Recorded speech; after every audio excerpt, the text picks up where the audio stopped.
Hustle. Get the business, build the business, then you get the cash. Then you flip it, we unscripted, don't forget to laugh. Hustle. Don't forget to laugh. Grind hard, align stars, and as the time pass, hustle. And humor by task, we get the last laugh. Hustle. And humor, now tap in.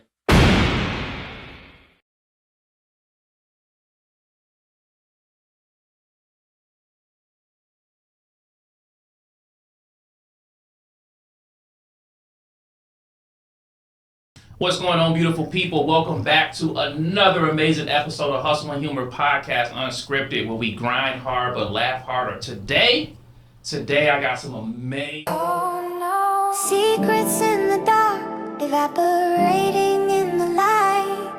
The fantasy world we create in the night, but shadows disappear when the sun shines bright.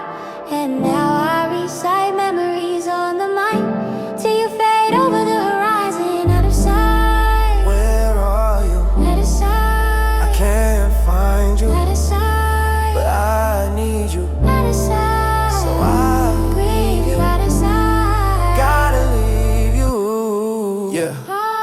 I dare to venture. When we first paired, our hearts would share like embers. Sinning though we were sinners, I would surrender to your agenda. Before we felt like timber, operating in secret like ninjas. So where's the you I remember? Versus the you in the present. The you that made me feel teenage love like I was still adolescent. A major blessing made me feel like it was heaven. But this new version of you I'm having trouble accepting. Cause ain't no connection or desire for affection. Only I and your iris being fired in my direction. Anger and rejection, we just strangers at intersections. Amazing people in the building. I'm going to let them introduce themselves for the vibe check, tell you who they are, what they do. We're going to kick it off like that. So, ladies first, Absolutely. Please introduce yourselves. Tell us who you are, what you do, and give the people some background about you. Oh, me first? Whoever. Okay. Two ladies, so however y'all, rock, paper, scissors, however y'all want to get down. Well, Right? so I am Latrachia Pause. Russey. Right. Latrachia Russey, therapist / current social worker in a social place that I shall not mention. However, a local agency that I currently work for. However, I have a mental health background, master's of clinical mental health counseling. I had the privilege of working with this lady next to me, but I'll let her get to that part. So a little bit about me: married, kids, lived in Rockford all my life. So nothing All major. her life, she had to struggle. Okay. In the trenches all our life. Okay. My name is Ashton Lockhart, licensed clinical social worker, certified clinical trauma professional. I own and operate City, which is a private practice agency. It's just me there. If you got a teacher or a youth or your hood people, I see everybody, ages 8 and up. I'm also the executive director of City Foundation, where we do a lot of community-based mental health activities. So we try to go into spaces where people are already existing and help them fill in the mental health gap in spaces that they're comfortable in. You might have seen me anywhere, everywhere, probably always talking about mental health. I love it. Well, I'm Dr. Kevin Thomas. Man, I'm just everything. Like, sometimes I just don't know where I'm at half the time. But I'm a psychotherapist here in Rockford, Illinois. Own Calm Oasis Therapy, also State of the Mind Institute. I'm the executive director of. Just like Ashton, we kind of cross paths a lot. So we're in community quite a bit. I deal mostly with adults, but I've dealt from kids on up when it comes to mental health. Right now, we're just really plugging away, man. I tell people all the time, I'm mental health 365. So, you know, I don't get a break when it comes to mental health. Okay. Not normally we'd jump right into like our segments, but I want to ask this question first, kind of let the people feel y'all out. Yeah. Like, what attracted you to mental health? Like, how did you get to this field? And then there's a follow-up question after you tell us how you got to this field. Do therapists need therapists? Because if y'all had me in your office, I'm pretty sure you're either gonna smoke, drink, something gonna happen after I leave. So I'm just curious, like, how do y'all handle your workloads? Like, for real. Ladies first. Well, I always tell the story. I didn't find the mental health field. It found me. Yeah. When I started school, I thought I was going to be a lawyer. And thank you, ADHD. It was the most boring thing I had ever encountered before in my life. And I don't do boring. So in the process, I started learning about people and behavior. Then I started thinking back to my life, growing up in Rockford, my family system, and it just made sense. It called me. I came back home, I started in youth services, and that took me to a master's in social work, and it's just made more and more sense every year. And yes, I have a therapist. I sit on that lady couch every 2 weeks. Okay. Faithfully. Okay. Yes, ma'am. Faithful. Yes, ma'am. Wait, before you jump though. Not to put your personal business out there, right? But when you go see your therapist, is it ever is it all just your personal stuff, like in your own life, or is it ever do you have clients that affect you that you I got to get this out based on a client story to me? I rarely ever need to decompress from the work itself. Gotcha. Because I understand, and I learned this from my mentor, Kevin Polkey, and I understand that their stuff that they bring in does not belong to me. I'm just alongside of you. So I don't necessarily carry it with me. I care about them. I hope they do well, but it's not mine to carry. So I rarely need to do that stuff. Gotcha. It's the logistics of the work that I have to decompress from. Gotcha. Okay. That makes sense. Okay. I'll say the same as Ashton. It kind of found me. I was a theater major. I was going to Georgia State University, had got accepted, theater major, and plans changed a little bit. Excuse me, when I found out I was pregnant with my first child. So I'm like, what can I use this background in art? What can I do with that? And so they were like, well, clinical mental health counseling, we have that available here. And since you're a mom and can't really go to school full time, we got this program. And I'm like, well, I like talking to people. Let me see where this goes. And it kind of struck me as I went through class, and then we had to pick a concentration. And I'm like, I don't know. So they showed us a couple different styles, and I saw a clip of a couple that did therapy together, and it's more so like couples, and it was reality therapy. And I was just like, wait, you mean, so basically I can say what I want to say and it's not being mean, it's truth, because it's reality therapy. How's that working out for you? And I was hooked on that. So that's my favorite, that's working with couples. Question. How's that working out for you is a tough question. So, so I'm more like, what we doing? You don't like this, where we going with it? How can we evaluate? What can we do different? And let's move on. So that's where it kind of caught me on mental health and therapy. Yes, I had when I was actively working, so I'm not technically in therapy right now, but I did have one. And I think it was interesting to go to therapy prior to being a therapist, and then after was completely different. So then it's like, okay, now I understand it a little bit, and more like Ashton, I'm just decompressing really my own life and how this therapy has affected it versus the clients themselves, because then I felt like I understood them a little bit better. Gotcha. But it still helped to go back to them after decompressing myself. Gotcha. Okay. I think we all in the same boat. I didn't go looking for it. It just found me, and it found me kind of ironically. One of the first things is that I never knew about mental health 20 years ago. I mean, I knew that the typical, stereotypical crazy people and this kind of stuff, but I never really thought about it. My wife often tells me that I've always been a therapist, right? But because she's seen something in me. But I went to a therapist once. I was early in my marriage, and just I was complaining about my wife and just trying to figure things out. And I went to her office, and all she kept trying to do was get me to lay down on the couch. And I was like, this ain't how it's supposed to be. I'm like, this just don't feel comfortable, And, I'm like, I have the music playing in the background, candles lit. And I'm like, it's a little too sensual. I can stand up, I can sit up and tell you what I need to tell you. And it seemed like she just stopped. She wasn't paying attention to what I was saying. And I was like, this don't feel good. And so I left there and just went about life.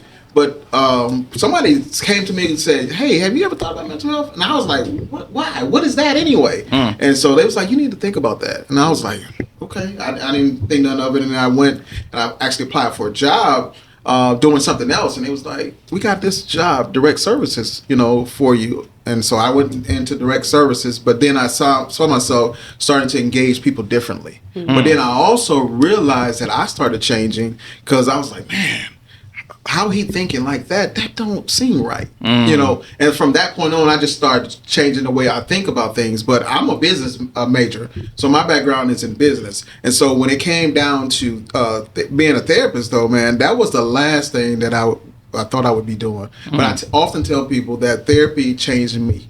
It changed me, and it changed my mind, my mindset. Because I grew up in an era. I'm a lot older than most of us on this panel here, and I grew up with grandparents that like therapy wasn't a thing. Facts. They was like, look, don't even talk about that. Like needing, you know, my grandmother took psychotropics for most of my life, and I never knew anything about it until I got older into the field. I look back on it, I was like, man, my granny was really depressed, and you know, her anxiety was this and that, and so I didn't realize a lot of things until after the fact.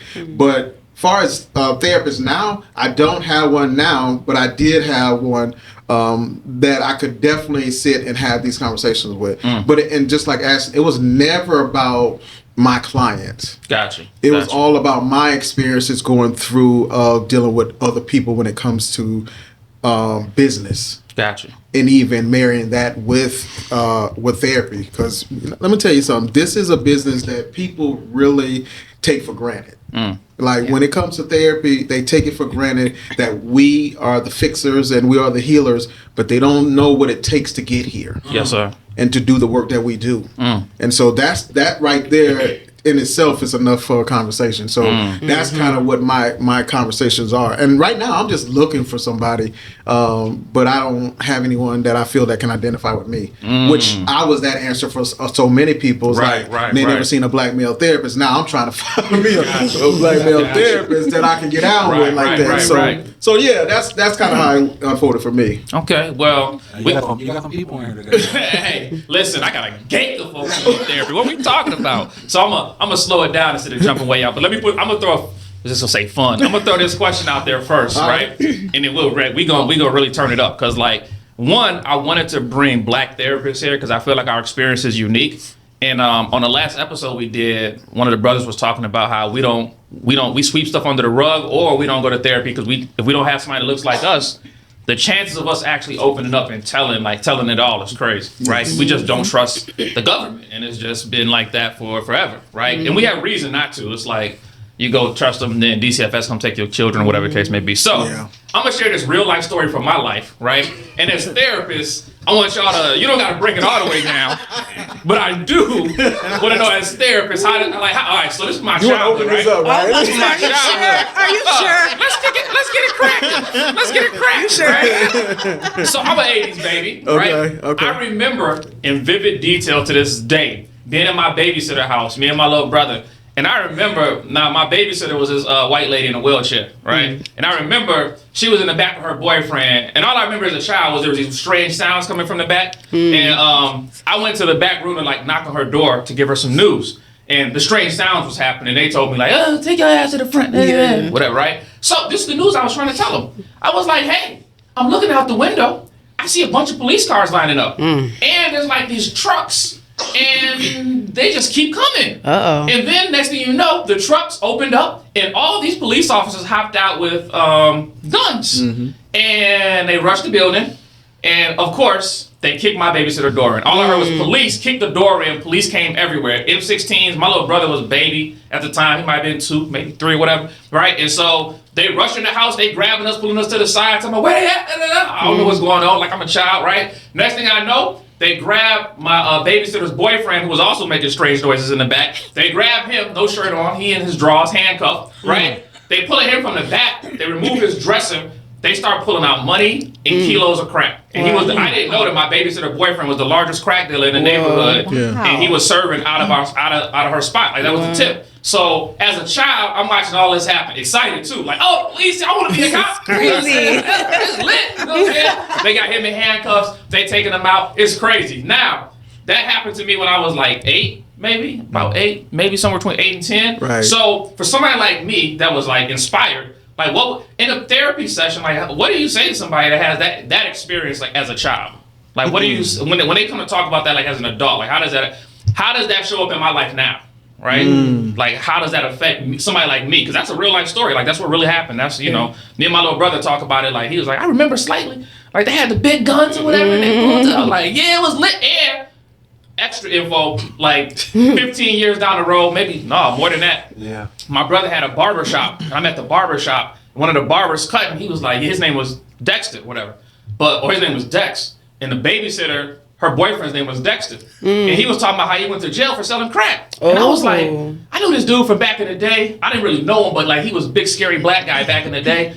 Then I started putting one and one together. I was like, hey, did you happen to have a girlfriend by the name of, he was like, yeah, how you know? I was like, I was the little boy. And he went to prison. I was there when you got popped off. So we like hugged and down. I was like, you served like 20 years in the feds. Like, you home, love from home, whatever. But like, black community, that's type of stuff we do. Full circle. You know what I'm saying? Full circle. Like, I met him, you know what I'm saying? God bless his soul. He died a few years later, but I met him again afterwards, and I was like, yo, tell me about your experiences. You know what I'm saying? But like, how does that show up for somebody like me now?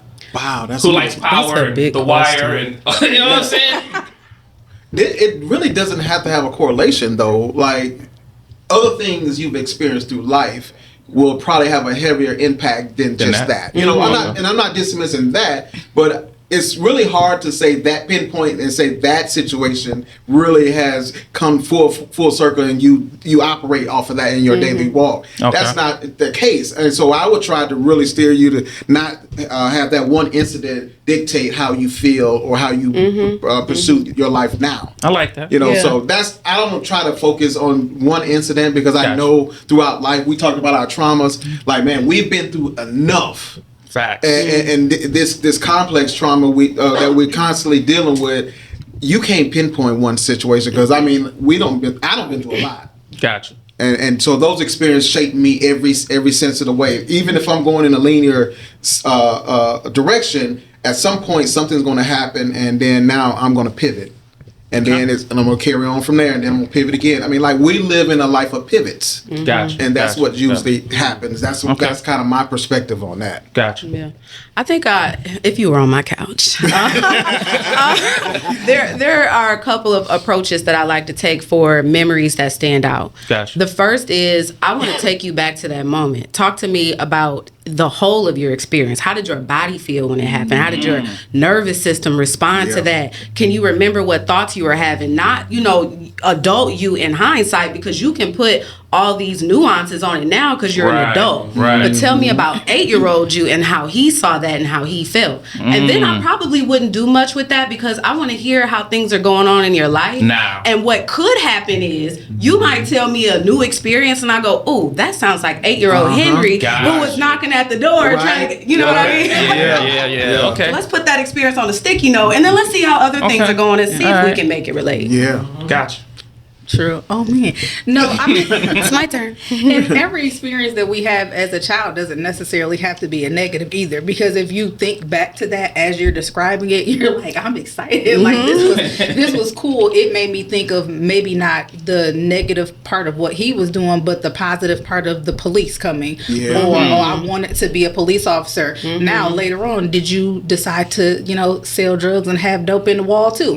No. So it wasn't that it necessarily negatively impacted you to make you like, well, I saw that, so this is where I went in life. And so you flip that and say, man, seeing something like that, being able to see this person later on and actually reconnect with them, and now they're a barber, so now they're doing better than what they were before, and you're also successful, saying, even though that particular thing happened to him and to me, look at where we are now. So it doesn't, again, necessarily have to be a negative thing either. So you can kind of look back like, man, why did that excite me, or what did it lead me to now that's not negative? Okay. Can I say something too? Because I think this is a great subject too, because you also said something about how it may lead to you like things like The Wire and Power and all these things. Like, even when I watch shows like that, I love those shows. I look at them differently than probably you look at them, right? I don't know how you perceive the characters and things of that nature, but I'm kind of looking at the logic, the mindset, and where they are at that point. Like, I'm really analyzing each character in there, and it's kind of, I'm trying to make sense of it all. And so that's kind of how most therapists, we're always looking at things a little bit deeper than what they really are. Gotcha. And where everybody else be like, oh, that's nice. We like, okay, wait, what about that is nice? So You you know? had to break down, go some time, and you'll be like, yo. Yeah, right. No, for real. Exactly. I got a program where I teach young high school students the basics of social work, and my motto is everything is that deep in social work. Everything is that deep. All right, let's layer it then. We here. Look, layer. It's not even I didn't plan this out, but we here. Hey, just open up. Hey, we here, right? Let's talk with it then. All right, so look. So follow me, and so I sold drugs, and I was a police officer. Hey, You know what I'm saying? Both things happened, right? I didn't sell drugs happy. I don't want they be on here like, yo, it's this dude. You know what I'm saying? Yeah. It was light. This is you a know what I'm saying? It was judgment-free light. zone. Yeah. But both things end up happening, right? Right. So it was like, but all right. So check this out. I'm gonna add another layer, right? Only because I openly talk about this stuff now, so it's not like it doesn't. Right. It doesn't affect me in that type of way. Now it might affect other people, but you know, it's not their show. So, all right. So like maybe like 3 years ago, right? Maybe 4 years ago, something like that. I was at my brother's house for Christmas. We doing Christmas dinner, and my mom, like the whole family is out. Everybody's kicking it, and then for whatever reason, we started talking about when we was young, and I tell them, I was like, hey. I was talking about I think I had just started therapy. And me and my wife had just started therapy, and I was like, hey, one of the things that kind of messed me up, I said, I don't know if y'all know this, but you know, we had the babysitter number 2. I was like, all 3 of her daughters molested me as a child. Wow. I was like, all 3. Like, I was hypersexual, like, super young, right? Right. But here's the flip. My younger brother was like, you too? Then I was like, Wow. oh shit. Wow. Then my other youngest brother was like, y'all too? Wow. So then we had like this trauma bonding moment as a family, Yeah. and then my mama joined in, and my no, she didn't say me too. That would have been crazy, right? I was like, Mama, your ass was too old. What are we talking about, right? She didn't, but she did say that it was the three daughters, but like the oldest daughter that they had, she had got molested by the dad and ran Wow. away. So she no longer lived there because that was her complaint, but nobody took it serious. So she Yeah. ended up running away. Yeah. But then, you know, hurt people. Yeah. So then I was talking to my brothers, and I'm like, dang, all 3 of us had that experience. And then we was talking about how we all expressed that trauma differently, right? Yep. Like we all of us, my middle brother is like, he speaks fluent Spanish and like, I think 26 dialects or something crazy like that. Like he can speak fluent Spanish, almost every dialect. The White House tried to recruit him. Like he speaks fluent Spanish. He does, he preaches in Spanish to the Spanish community at his church. Like he's that deal, He like right? that. My youngest brother, they call that racistly the black sheep of the family, right? Oh, man. DUI, baby mama, is just all the drama, it's right? a little rough Then I for kind of landed somewhere in between, right? Like the entrepreneurship saved me from definite road. That was crazy, right? So we all expressed it, but then so now you have like these different factors of like babysitters, and then there was another babysitter I had, babysitter number 3, where my mama walked in, like caught me and her daughter in the closet. But this is after the others, right? So it's like. So I had that stack. So I talked about this to my therapist, like when I first got into therapy, and I'm like, yo, this is showing up some type of way, but I don't know. But like, because I guess I'm putting it out there because like in the black community, we sweep this stuff under the table. Oh, yeah. Like we don't talk about it. Like it's not talked about. You know what I'm saying? So given that stack that we added to it, the layer, now does your perception change and you talking to the me that's on your couch, or is it still like, listen, all these other things are going to help to shape you into the person? How do you, what do you take? Not at all. The trauma is trauma. Yeah. And when we're talking about trauma, it's not necessarily A plus B is C. Nope. You're talking about the more of these adverse experiences you have, the greater your risk, not guaranteed. That's it right there. The greater your risk That's for what it negative is. adulthood outcomes. That's it. Here's the good news though. There are also protective factors. Okay. So you start doing things like entrepreneurship, holding down jobs, creating families, going to therapy, and that's going to keep pushing that risk off. So for me, when I'm talking about trauma and the risk, I'm not necessarily focusing on the behavior unless you grew up with addicts and now you're an addict. Then it's pretty clear the connection. But I'm Right. really just focusing on you've had these experiences. They have impacted your brain and the way your nervous system functions. How do we make sure you have enough protective factors so you don't keep bumping your head on the risks? Given that statement, then there's no way I should be here right now. Then. Those only 3 stories. Me either. We ain't even I think we all can speak to that though. Yeah. Is that, you know, our experiences, and more so our childhood experiences, we can all say that we're in the majority of being able to come out of some situations that most people don't come out of. And when you can say that and look back on it, I think this is the beauty of working with trauma survivors.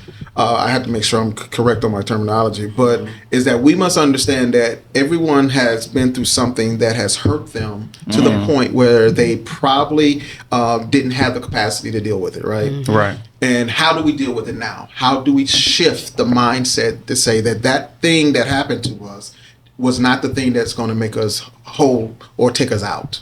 And so I think my perspective is always to shift the mindset of a person, and also learn from what that meant to them to go through that, and now what does it mean now as you currently deal with it. You know, for me now to deal with some of the trauma that I've lived with is to be honest and transparent with myself. So like, how did that make me feel? Well, at the time, I didn't feel anything.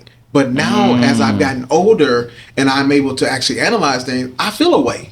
And more so, it makes me more angry now because I can realize what was happening to me. Right. You know, and so I think for me, mindset is huge. I need you to really think through all these traumatic events. Gotcha. Okay, I like that. Reflect back what you hear me saying. I like that. That's how a therapist. Reflect back what you heard me say, so I know that you heard it correctly. Right? Yes. Yeah. Yes. Anybody? Oh no, no, I know. No, All right. So I'm gonna shift a little bit. I'm gonna throw some more personal stuff out there. I'm gonna shift a little bit, but I figured, why not? We got folks here. You trying to get some free therapy? That's what you're trying to do, right? But also, I realized that like one of the biggest reasons I wanted to do this was because like we don't talk about like, I love that. And like we feel so ashamed sometimes of stuff that happened, and I'm one of those people that I feel like stuff that happened to me that I was able to at least get to this point can be a lesson that helps the next person before they go through something, or if they're going through it and they can relate. So it's like, listen, sometimes we be scared to say something, but saying something can really be the saving grace of like, you know what I'm saying? Because there's so many roads that I could have gone that like, I'm thankful to be where I'm at. Like, regardless to anything that happened, to be here today is a blessing. Man, I got a what lot you of talking friends about? that didn't make it. Yeah. I got a lot of folks that, you know what I'm saying, strung out, dope addicts, still hanging out, you know what I'm saying, like crazy.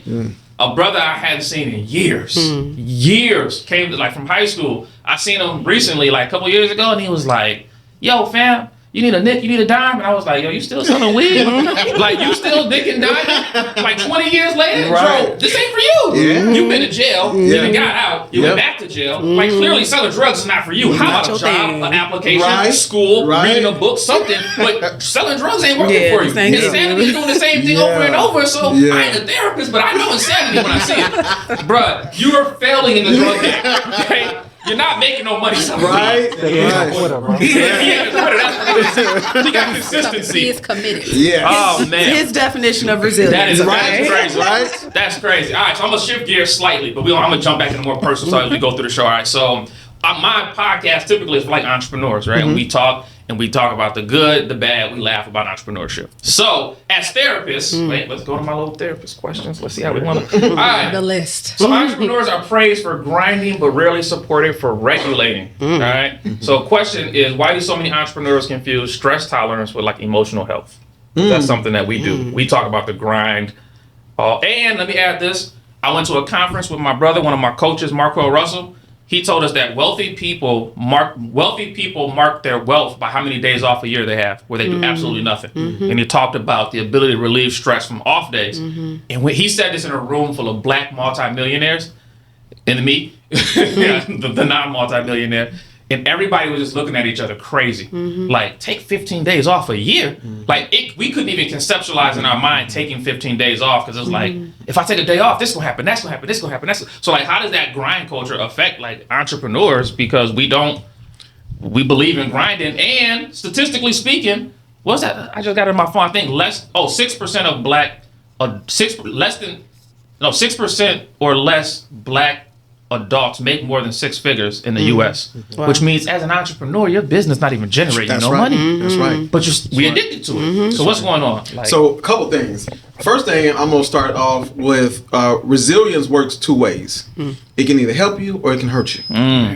We have this mentality that because we are resilient, that there's no stopping us. We must continue to push and push and push. That's surviving. Like, we're not thriving, right? We're not really thriving. Only way you're going to thrive is you got to understand self-care. Yes, sir. Especially when you're an entrepreneur. You have to take that time. And I'm learning this because I go so hard because I don't have anyone else to do it. You know what I mean? It's like, if I don't do it, who else is going to do it? And then this is my livelihood. And this is, I'm going through all these things, but I'm also saying, man, my body feels tired. My mind feels tired. I really need a break. I can't take a break. You're doing all this stuff, but you got to realize in order for this to move forward, you got to be at your best. That means taking those breaks and recouping and saying, oh, you know what, let me reset, recalibrate, and then go back and do it again. I used to write papers in college, and I would write them and then turn them right in. And then I would wonder why my grades was like, and I was like, I'm killing it. And I'm a writer by nature. I love to write.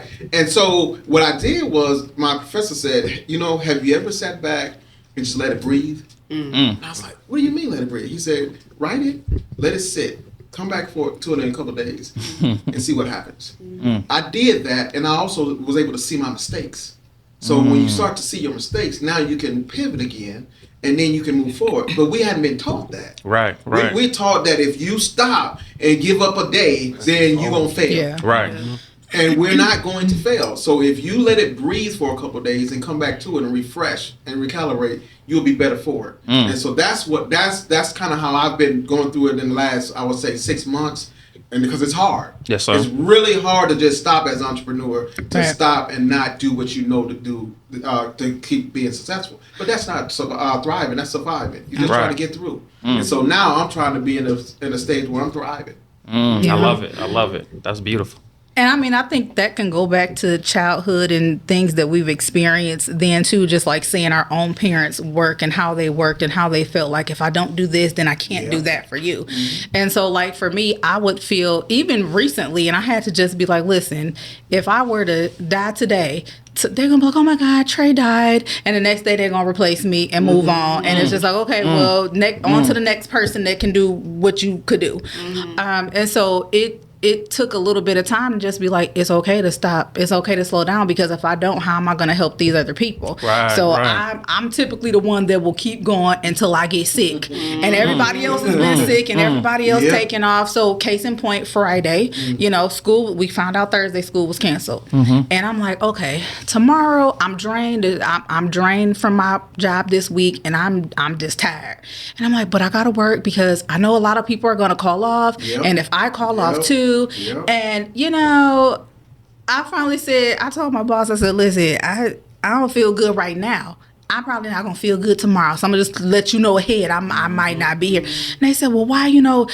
We need the people. And I'm like, listen, if I can't help myself and I'll be sick, or then that affects my family, how am I gonna help the families that I'm working for now? So you know what I did on Friday? I took off, and I plan to still work, because in my mind I'm like, I still got notes I need to put in. I still got to do something. And then I'm like, you know what? No, Monday will be here.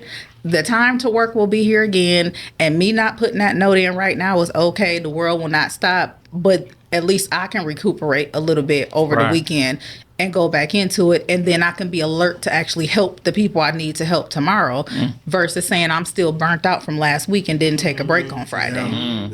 Gotcha. Yeah. So, well, to your original point about the connection between productivity and emotional regulation, you use the word addiction. I don't think people recognize that we use work and productivity the same way we use substances and people and food. Absolutely. It's just a way to disconnect. So if I'm disconnecting through work, I don't have to sit with myself. If I'm taking a break, I got to sit with myself. And people don't like to do that. We just don't like to do it. Then you got to sit and realize how tired you are and how much you don't really want to do it. And I got stuff to do. I've been slacking anyway. Like, you don't really want to sit with that. So we just keep working. And to your point, one thing that I've learned, thank God for my husband, who'd be like, girl, sit down. You need to sit down. I'm tired of you talking about you tired. Sit down. Right. I get yelled at by my husband. You need a significant other. That's what she's saying. I'm like, okay, I know he's tired of hearing it. I gotta do something about it. But to your like, why you keep running? You've been running all day. Tell you about yourself. I gotta. He was like, no, you don't. No, Sit you down. don't. And to your point about working till you're sick, we use rest incorrectly. Rest is for prevention and restoration. It is not for chronic, Right. crisis. I fell apart. Now I have to We burn rest, out, but I'm really not basically. resting. I'm depleted. Right. So did you really rest? Did you really recover? You didn't. So if I take the break before I need it, now I got the clarity I need. I got the restoration I need. So I don't think we use rest properly. Good point. I'll You made me remember think that. about. You made me think a couple Check things. me. Checking myself. You made me think a couple different points, right? Because like I remember like trying to build a school, and somebody was like monitoring the work we were doing. They're like, "Yo, y'all gonna die. Like you can't do the rate that you're doing. Like you're gonna like it's 3:00 in the morning. Why are you up? Right?" And I had to get to this point where I would be like, "Listen, at 8:00, I don't care what's not done, because either I'm gonna die or tomorrow when I wake up, the work's still gonna be here. gonna be there. Right? So I had to get to that. I had to learn that lesson, because like I will work and work and work and work and work and work, and I didn't realize that, right? But moving forward, because I have a question, I'm currently learning. Right, this is like what my currently learning thing is at, because you mentioned a word, you talking about self-regulation, and I realized I was never taught anything about self-regulation. No. I don't know. I didn't understand it. No. It's None of us. The complete dysregulation of my life Yes. and the things that I've allowed to happen, and this is like the last 3 or 4 months, right? From the time, because DC will tell you every episode, he's like, man, this Negro always slipping in regulation. But it's like when it's on you like that, you start realizing like, Yes, you do. when I start hearing stuff, I can hear regulation and I can hear dysregulation of people, and I'm like, oh, that chaos don't sound Yeah. sexy at all. Right. That sounds destructive. Like, let me move over here to where it's more regulated, right? So I guess so, and you kind of answered this question already, but why is it for entrepreneurs, especially in the Black community, specifically the Black community, why is it that like entrepreneurs are we're so attracted to entrepreneurship when we're carrying unresolved trauma? Like there's a connection that I don't know what it is exactly, but there's like this correlation of like entrepreneurship in the Black community and unresolved trauma. And like what's to that? Well, I actually think that sometimes for us with that unresolved trauma, we're trying to make up for something that we didn't even have control of then. So it's just like, if I can show you that I'm this entrepreneur, if I can show you that I've succeeded in this, it's almost like your way of showing those people, if they're still around to see, I still made it despite what you did or how this happened, and look at me. And if we don't get that, it's almost like another trauma on top of it. Like, dang, I let what happened to me really hurt what I'm trying to do now. But if I make it, that's my way of showing that I'm past that trauma or that didn't affect me. But that can be deep. negative in itself too, though, That's because that you're like, resilience you that I was never talking about. That's really deep. address it. Exactly what I was talking about. That's The resilience is because we're so busy trying to prove everybody wrong, That's deep. even ourselves. No, that's I'm feeling that. I would even. I'm sorry. Go Could ahead. y'all explain what is self-regulation? Go ahead. Oh. She's about to jump in. It is my favorite thing to talk about. The best way I can describe it is in 3 colors: red, green, and gray. Green is your window of tolerance. This is your ability to go through your day-to-day, the ups and downs, the ebbs and flows. You can be sad in your green space. You can be upset in your green space, but you're still connected. You can problem solve. You can think your thoughts. You can recover. You can still function. That red space, that's where anxiety lives. Immediate dysregulation. Something happens, it works up your nervous system, and everything just starts spinning. Your mind spinning, your stomach spinning, your feelings spinning. But then there's also the gray space, and that's where depression lives. Everything freezes and it shuts down. And that's also dysregulation. It's just 2 different ends of the spectrum. And what can happen, especially through trauma, is that green space get real small. So our ability to stay regulated, to stay present, to stay in that space is really short-lived because we haven't built the muscle in our nervous system, and it's been impacted by our experiences. So just paying attention to where you are. Am I in the red, green, gray? If I'm not where I want to be, how do I put myself there? Because that's how I build that muscle, and that's how I stay there. But we're so disconnected because we've been raised by people who are still dysregulated. Right. Let's keep it a buck. Operating in the red. Operating in the red or in the gray, like he talked about. You know, this is our culture. We are generally dysregulated, and we don't even want to talk about it. We don't even want to be called out on it. And so we stay in that space until you get that awareness. Then all of a sudden you can smell it on other people. Absolutely. Absolutely. I don't use colors, but, I work with kids. right? Yeah, I know, right? I knew that, but my thing is being able to manage my baseline. You know, when it comes to regulating and self-regulating, it's being able to manage your baseline. I know things are going to happen. I know that I'm going to encounter some things that is unpleasant. How do I act and behave in that moment? And it definitely comes with self-awareness. Like, I need to know and be aware of me. I need to know how I'm feeling right now. If my hands are sweaty, if my body is tingling, what I'm thinking in my head, I need to know that I'm presently sitting here doing a podcast. I need to be present with myself at all times. Gotcha. In order for me to be present, in order for me to have a self-regulating experience, I need to be present with myself at all times. And so a lot of us are not. When I tell you our minds are here and there and there, even watching movies, we're drifting off and we're thinking about stuff. Right. Even when we're reading, we're thinking about, okay, did I eat dinner? What did I didn't do? You know, like, our minds is never in the present. It's never in the now. And so that takes work. So you have to learn how to manage that. And so a lot of self-awareness is the key to that. All right, well, we hitting on something like this. This is where I'm presently at in my therapy journey. So I got all these questions. I ain't gonna pull all my questions, but I'm saying, like, it gotta be some questions. But it's supposed to be fun. No, I'm just yeah, listen, I'm having fun. hey, for me,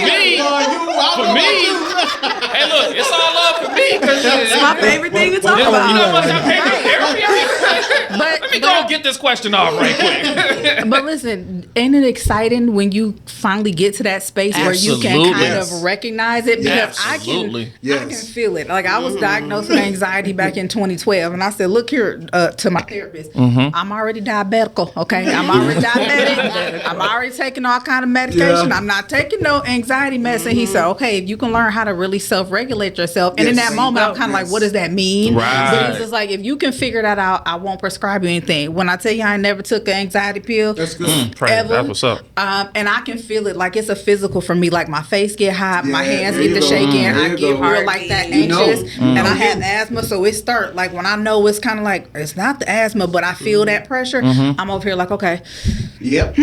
woosah, stop talking to me, just leave me alone. I need a moment. I need to just, what can I control in this moment? And at that point, for me, it's just kind of like, okay, you know what? I can't control that, but it'll be okay. I can't control that. It'll be okay. But you know what? I can control me right now. Right. So if it mean I gotta stop talking to you, if I'm me and my husband, if we arguing about something, and I'm to a point where I'm like, I'm about ready to, I feel like saying words that ain't nice, and I'm not trying to be that way, but Right. I know better for myself now. Like, you know what? Let me just be quiet. And he's like, "Are you ignoring me?" I'm Regulating. having a moment with myself, Yeah, there you so go. I can, Nope. bring it down and Exactly. steer this ship to a better land. Okay, so being aware of that when you finally start to get it, it's like, ooh, okay. And when you see other people, like, you like, you all right? Like, okay, that's just a little deep breath. You good? Right? Yeah, I appreciate it because it's like you said, it's life changing. Like, for me, the last 3 months of my life, I think the way one of my brothers said to me when we was talking about it, he was like, of course it's life changing for you. He said, you're just meeting yourself for the first time. Yeah. And I was like, yo, this is crazy. Like, it just, everything sounds different, things look different, and you just recognize so many different things. So I think, one, in the Black community, so many problems could be solved if we understood that was a thing. Yeah. Like, if we just understood, like, I'm thinking about crime, the gun violence, the young folks going, you know what I'm saying? Like, if we had, like, consistently we're being taught that message, how many things could be, different, right? That's why I did a shift about a year and a half ago to prevention. Like, we're such a reactionary people, and it really a country, right? Right. We react to things, and no one is in the posture of being preventative. Because here's what I always tell people: most of, if not all, of our violence is due to some type of traumatic event. Absolutely. I say that because something had to happen to a person to do some of the things that they do. I've been in the military. So, and I often talk about this a lot. In order for a human being to pull a trigger to take another person's life, they are no longer attached to themselves. The reality of everything that they're dealing with is no longer viable. Right. Because I've been there, so I know what that looks like and I know what that feels like. And so our people in our community, especially our young brown and Black boys, is that they don't understand the ramification of what they're doing. and they're not in their right mind to do what they're doing. Right. And so that's why I say if we train and teach and help them to learn how to deal with their emotions, now we're going to talk about emotional intelligence, right? Like, do they have the emotional intelligence to regulate themselves?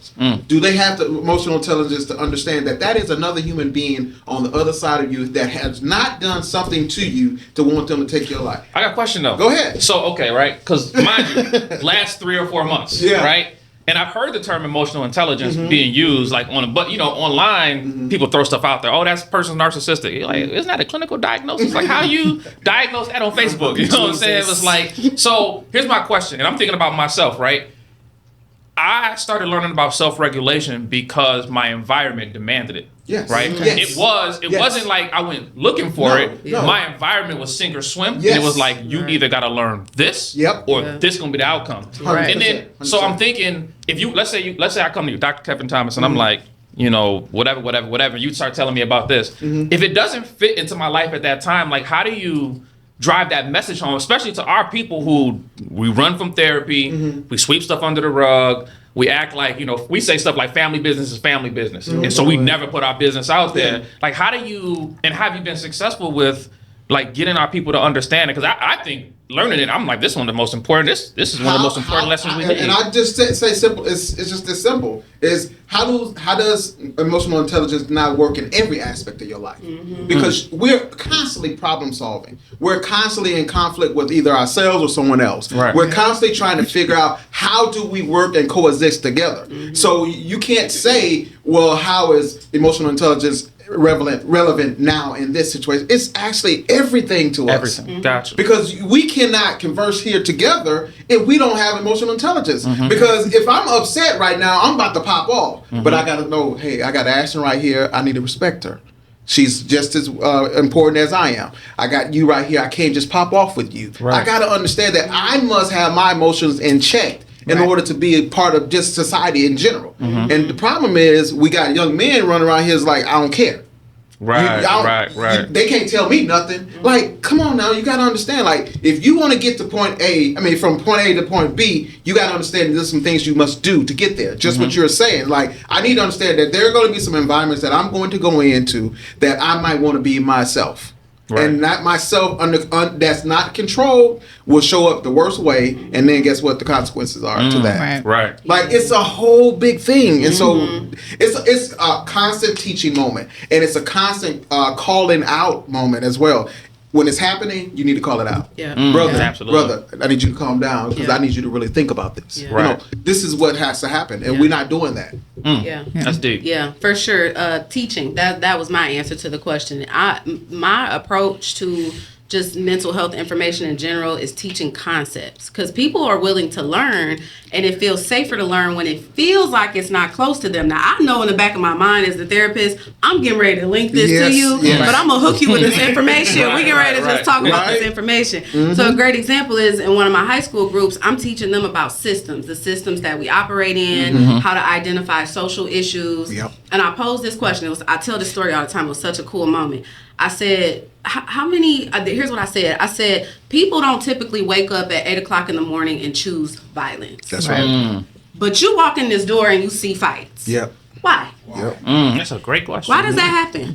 Why does that happen? I'm tapped in now. What are you talking about? And so they're thinking and they're identifying and they're talking about systems and trauma and problems. And then now that we're talking about all the kids outside of this room, then I get to turn to Sister A over here and say, now remember when that substitute came in here and said, now let's point this in, because I've already got you hooked on the information. Now you can't fight me on it because you just agreed with me that this is true. Now here's a great example that fits you. That's dope. That's a dope breakdown. You can't be, when you're a therapist, you really, and y'all can vouch for that, you can't be afraid. Because we have to say some things and do some things that a lot of people won't like. Right. We're the truth tellers. And if you haven't established, I would say this, if you haven't established yourself in the world of therapy, it's going to be hard for you to be transparent. It takes time. Because when you first start out, you just want to do everything right. You don't want to mess anything up. You're afraid to ask about suicide. You're afraid to talk about this and afraid. But you've seen enough after a while. You're like, man, I can't afford not to tell you. Right. I like that. I like that. So it's a bravery that comes with this because we're being scrutinized just because we're being therapists, you know. Yeah. But so there's a lot of things that we have to do. A lot of people don't want to do. So not just being honest. Yes, sir. So I'm hearing y'all say that self-regulation is you have to be able to, you got to be aware of yourself and hold yourself accountable. 100%. But then there's another aspect of how you deal with. Is that, so how do you get to that third part?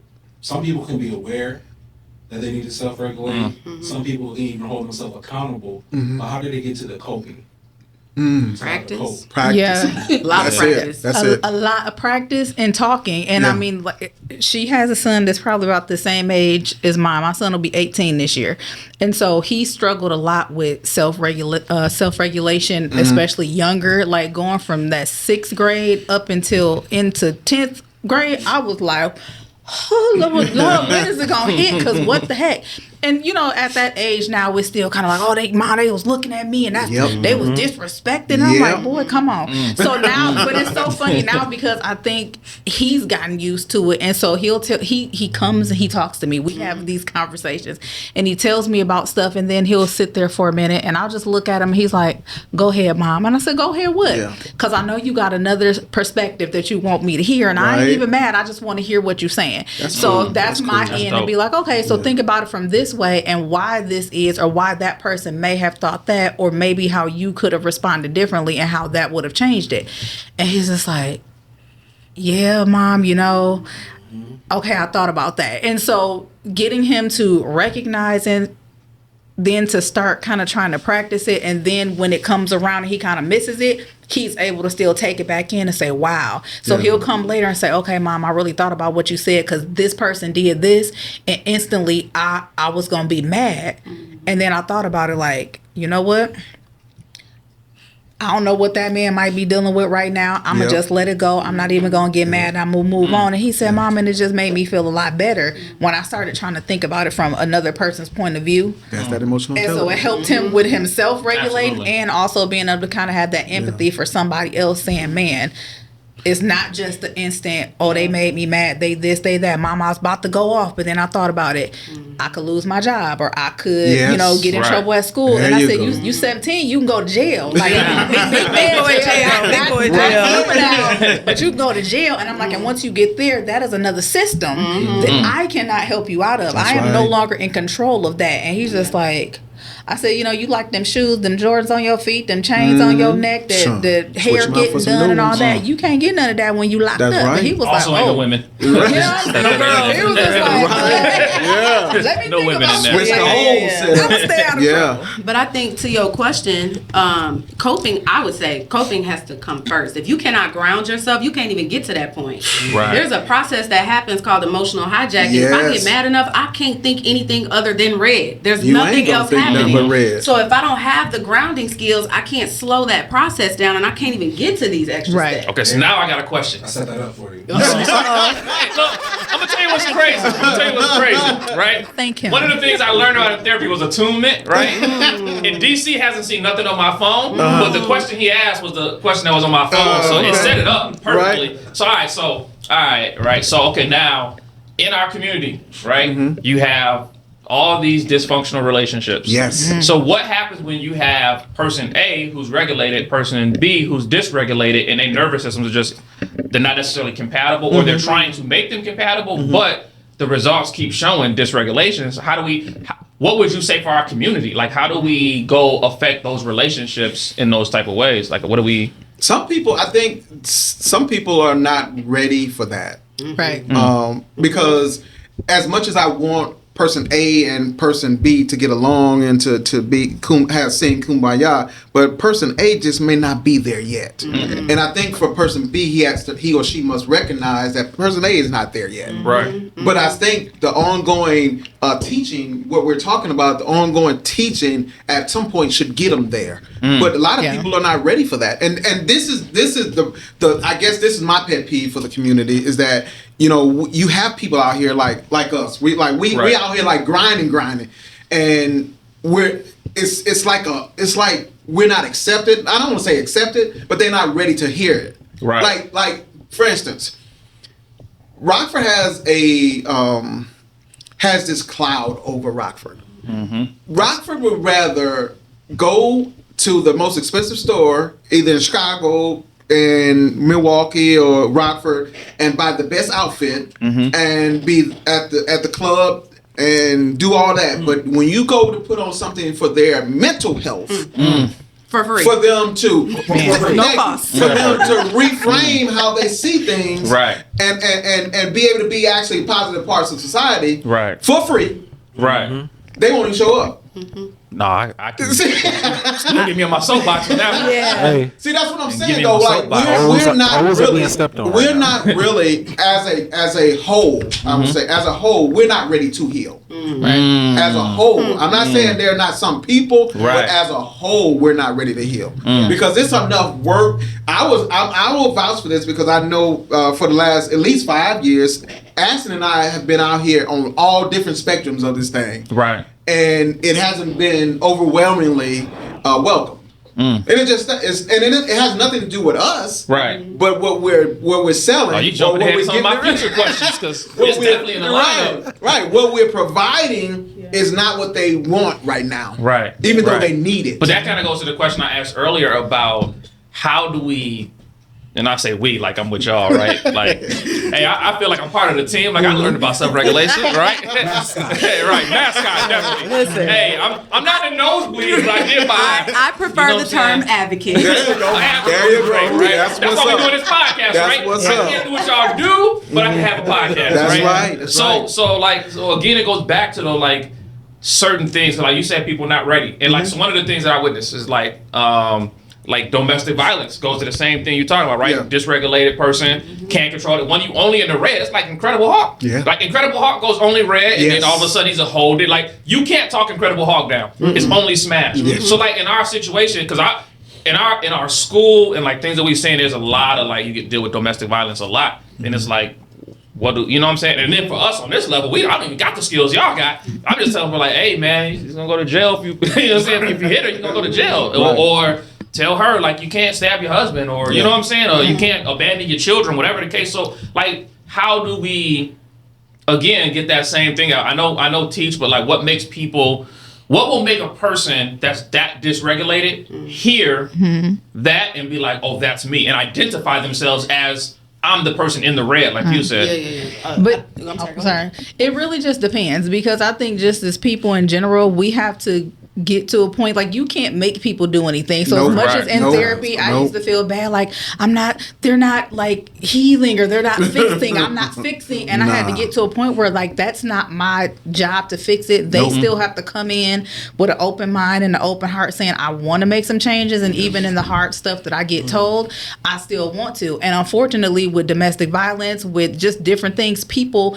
don't want that. You are so used to living in the chaos. You are so used to like this is what it Yes. is, and then you get this mindset. Some people, as long as I can stay in the mess, then I feel validated in. I feel this way, and it's because of you and the white man kept me Accountability. down. It's Right, because right. something Accountability. happened, and you're just like, so at what point? Not saying that these things didn't occur, but at what point do you make the conscious effort that I want it to be different and I want to see different, so I have to do different. If you're not ready to do different, that same cycle is going to happen. So domestic violence, until one of y'all, you tired of getting your head bumped upside the wall, Right. or you tired of going to jail, or both, it takes for one person to just be like, you know what, I don't have to do this. I don't have to be here. There are other resources and I can be different.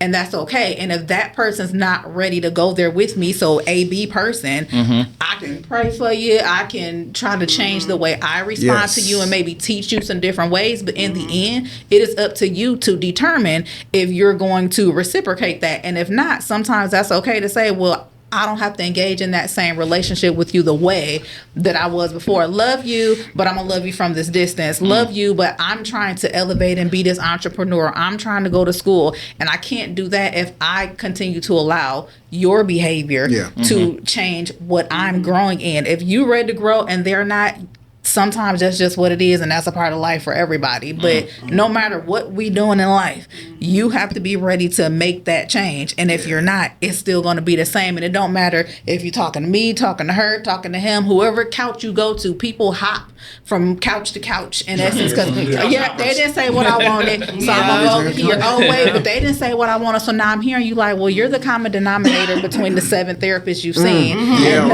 Nothing's changed. The $20,000 you spent, still looking. You're and I know some people might be like, let them go. I don't want your money that bad to keep seeing you for 7 years, telling you the same thing, baby. I don't think this is working out. Well, do y'all ever run into people? Do y'all ever run into people? Because we had this experience. Do y'all ever run into people that's like, person A, because this is what you just said, right? Person A doesn't tell them what they want to hear, so they're like, nah, I gotta go person B. Then person B don't tell them what they want to hear, so they go person. But when person C comes tell them what they want to hear, they're like, see, person C, that's the person. Like, how was that played with like regulation? Because we've seen that, and it's like, now that I'm learning about it, I'm like, I'm identifying stuff, right? I point out everything and identify it now. I'm like, oh, that's what that is. That's what that is. Like, how do you self-regulating in your mess? You can be regulated because it's what you want to hear, and as soon as it's something you don't want to hear, you off kilter again. You were never regulated to begin with. It's just that false sense of security because person C told you what you wanted to hear, and you looking like, well, you know better than them because you're not really helping them, right? By just, oh, well, yeah, that's okay that he did that. No, it's not. To put these two concepts together, I think that's often why you see stuff like domestic violence repeated, because I worked with male perpetrators of DV. That was my only population for 5 years straight. Goodness. I learned a lot, okay? And often you will hear people say, well, I can't be the problem even though I used the violence because I wasn't violent with her and I wasn't violent with her. That's because she was agreeable. And she didn't require you to be flexible. Right. But you have this person over here who is not agreeable to your system of power and control. Now you can't regulate yourself. Right. That's right. You're the issue here. And back to your original point, I have a theory that as a community we greatly struggle with codependence. In so many different ways. So many different ways we are codependent on other people, on other things. And to a degree it's a survival mechanism because we had to.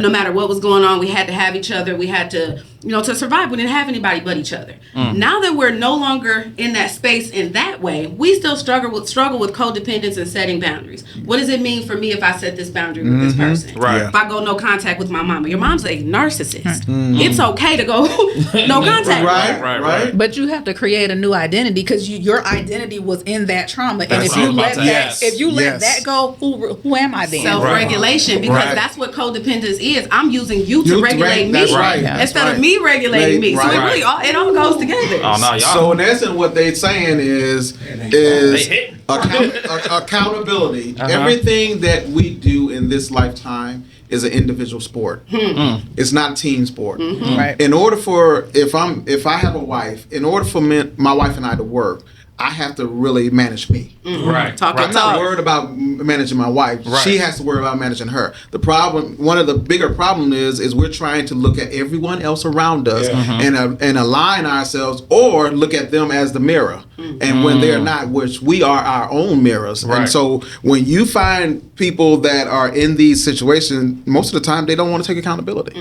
They're not ready to take accountability. They know the answer before they even come to the third therapist. Right. But they feel like, okay, I'm going to get someone to be on my team, even though I know I'm not doing what I need to do. And to what they were saying too is that we're in these relationships, romantic or friendly, whatever kind of relationships we're in, having that codependency just for someone to tell us yes. Right.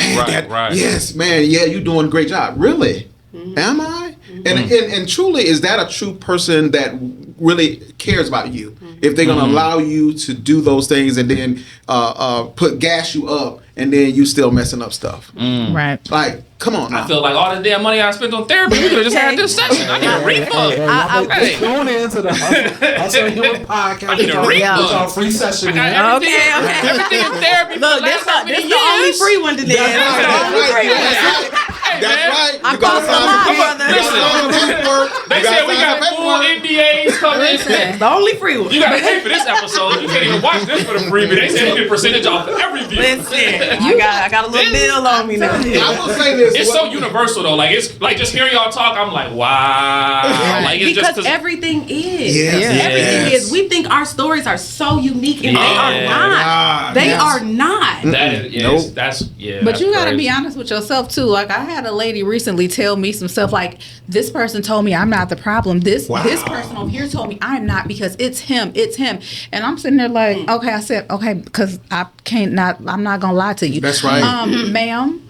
I don't know what you told them. And I did have an opportunity to speak with somebody else. I said, do you know this person? No. Well, what do you know? Well, I know what my friend told me. And I said, oh, okay. So you're going with the theory based on what you were told. So if you told person A, maybe you told them the whole truth. And they're like, baby, that ain't it. You go to B. You tell them the whole truth, baby, that ain't it. By the time you get to see, you know what? It's shifted a little bit, and now you're not telling them everything. So their response to you, that you're saying, I'm validated, they said I'm not the problem. Well, what you told them was not the whole truth. Right. So I'm answering you based on what you told So me. am I validated in saying this then? It's something I said to somebody recently. A therapist is like ChatGPT. The outputs you get are only as good as the input. Don't do that. No, hold on. Listen.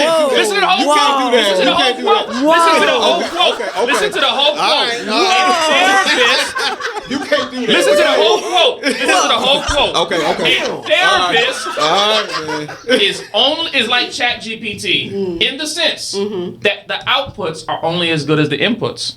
Right? Because if I come to you as a therapist and I tell you half the story of how I killed this person. Yeah. And then you like, well, these are the things whereby I leave out the important part. Yeah, I plotted this out for 6 months, right? That's an important part of the story. But can you use another one instead of Chat GBT? Well, I use chat because I do AI stuff. So for me, in my world, Chat GPT is like, because with chat, people love Chat GPT, but Chat GPT will send you off in a second. Yeah. But it's not because of chat. The tool in and of itself is amazing. It is. It's the input you put in the chat determines the output. So if I go to a therapy session, you can tell a therapist 3/4 of the story, and you're going to get 3/4 of an answer because you, as a therapist, at least in my experience, they only can go off of what you give them. And if you leave part of the story out.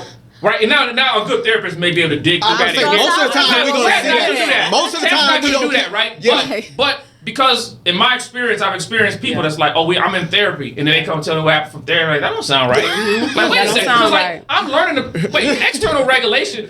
Wait, what? Internal regulation process? I'm like, that's not adding up to what. That's manipulation essentially. You know what I'm saying? But you also have to think about it in any profession, no matter if you're a teacher, therapist, police officer. There are people that really excel at their job and they really love it and they want to do it and they have passion for it. And then there are people that you be like, you just showed up today because you're getting a check, right? That you really are not invested in this. So I think if you truly, like as a therapist, and you truly are passionate for what you do and you truly want to help people, you still have that discernment and you learn people enough to know you full of right now. You telling me this, but what I'm watching your body language. So like he said, we always looking and thinking differently now. Right, so you looking at this person like, okay, so you can hear it when they tell you. I read okay, this, where we going with and this? then you said this, Right. and then now I'm looking like, That's the human. And to be honest, it don't even sound The right. great part of the When story. We know That's when you a ain't ready to little change. suspect. And I when I Chat meet don't do people, that. No, chat y'all don't do going that. When I meet people on session 1, before I ask them anything about themselves, I tell them, I am a straight shooter. If I hear something that you're not saying and I think I hear it, you're allowed to tell me I'm wrong, but I'm going to tell you I heard it. I'm going to tell you what I think you're saying that you're not saying. And then I'm going to ask the questions. You're allowed to set the boundary. This is your space, but I'm going to ask the questions that need to be asked. So just off rip, if you have a therapist saying you're not the problem, I would never answer that question. I would never answer that question as a therapist. Should I leave I can't answer that for you. I would ask you, why are you asking me that? Exactly. Why do you want to know the answer to that? Right. That's the experience right there. That's what I'm saying. What do you it's think? a difference. Not about what I think. Yeah, It's a your difference. life, it ain't mine. When you leave my session, and I've told people this, when you leave here, I don't have to live the life or live the decision that you make. Mm. So you still have to come to that. I'm here to help you guide. I'm here to help you come to a realization. But just asking me, well, what do you think I should do? You're trying to place the responsibility back on me for your life, and I'm not responsible for that when you leave here based on, well, she told me I should leave you. First, I don't want no lawsuits. I don't want no malpractice. I didn't operate. I didn't do that. I didn't say that. I said, what do you think? What do you want? Because you have to live that just like I got to live mine when I leave. So you have to be able to make that for yourself. So the more you lie to me and not tell me, because I've told people, I hear what you're saying. And I'm just going to be upfront with you. I don't totally believe that, because this is what I think, and they, when them eyes get big and it's like, that's what I thought. But if you're not ready to live in that and take it, you might come back, you might not, but that's up to you. You still have to go live with what you said, didn't say, and what you did or didn't do. And if the outcome is not what you expected, that's the input that you was given. So you took what you put into it. And here's the other thing. We fully expect as therapists, you don't know me when you walk in the door. I don't expect you to tell me 100% of the truth. We gonna take this thing one thing at a time. I'm not gonna judge you or be offended if you come back and say, you know what, that wasn't the whole story. Okay, well tell me. I'm glad you trust me now. Tell me the whole story. Exactly. There was the part where I stabbed that guy. Look, I tell them off rip. First session, if you don't want the truth, you got the wrong therapist. That's and that just point blank, just like that. If you don't want the truth, you got the wrong person. You need to turn around right now and go. So how do we? Okay, so like the Black community, right? Because we kind of hitting on this same point with all the way we are as a community, because we got some issues internally, right? That's not the white man and stuff, just how we as a people are operating, right? So what about people who just have, and I'm using myself, right? One of the things I learned in therapy, I had to look back at like my childhood, like how I was raised. And my mother was very warm, very affectionate. To this day, when I see my mother, kisses, hugs, I love you. Like we're very close knit, right? But also now dealing with people who may not have close knit, right? And they may have came high intensity. They may have came from like yelling, cursing, quick, right? How do we communicate in a way that's healthy that doesn't lead to like friction? Because in our community, a lot of times it's like you said, I think you said earlier, like our young people be like, what you looking at? And it's like a lot of times it's your own self, right? It's like nobody's looking at you. But so how do we help to work on like how we communicate with each other so we can communicate healthily instead of communicating in ways that lead to chaos, that lead to dysregulation, that lead to... It's what I said earlier though, Henry. Just as what I said, it's not a team sport, it's an individual. Because here's the thing, two hurt people coming together is not gonna make a whole. Like you both put that on a t-shirt. That's a word right there. You both have to be whole to have a positive relationship. Now, we can talk from time to time, but that still doesn't mean that we have a healthy relationship.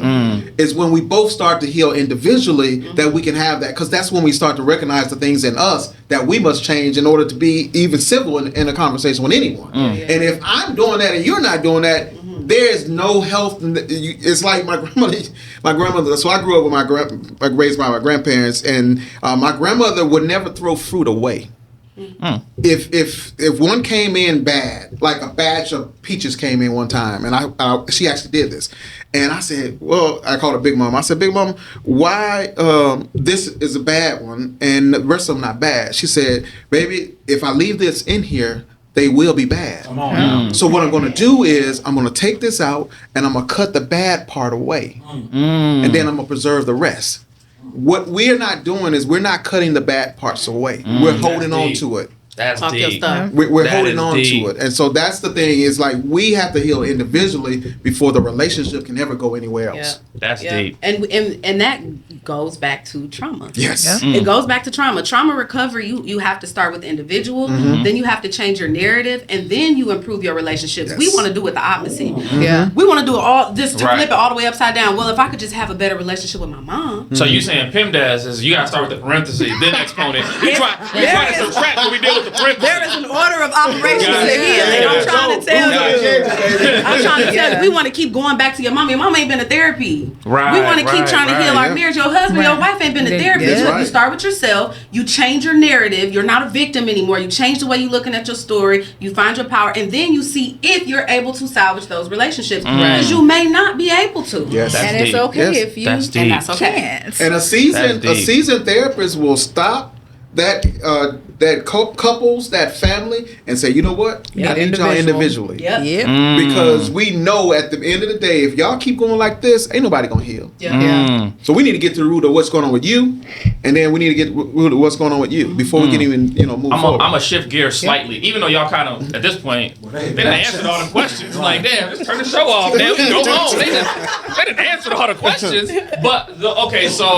But I think though some of the questions too is good for people to hear, because when they hear specifically when we cut it up, they may hear that certain part, right? So a huge problem in our community, like I mentioned with myself, is like all the different sexual trauma, right? So it's like we got like the OnlyFans and like just you got grandmamas twerking on Facebook doing thirst traps, right? So it's like in our community, there's clearly a huge like trauma when it comes to that. Like, what are y'all suggestions? Kind of like what we as a community can do to kind of start to heal that, because it's misleading our babies. So we got like high STD rates, and we got teenage pregnancies, and then we got like just all these different things going on. So like what can we do? I guess as an advocate, right? What can we do to help in that cause? Because it's rampant everywhere. Yeah. What Dr. Thomas said earlier, we have to call it out. We have normalized things that are absolutely abnormal. I vividly remember thinking growing up, the first time I met a person who had married parents, I could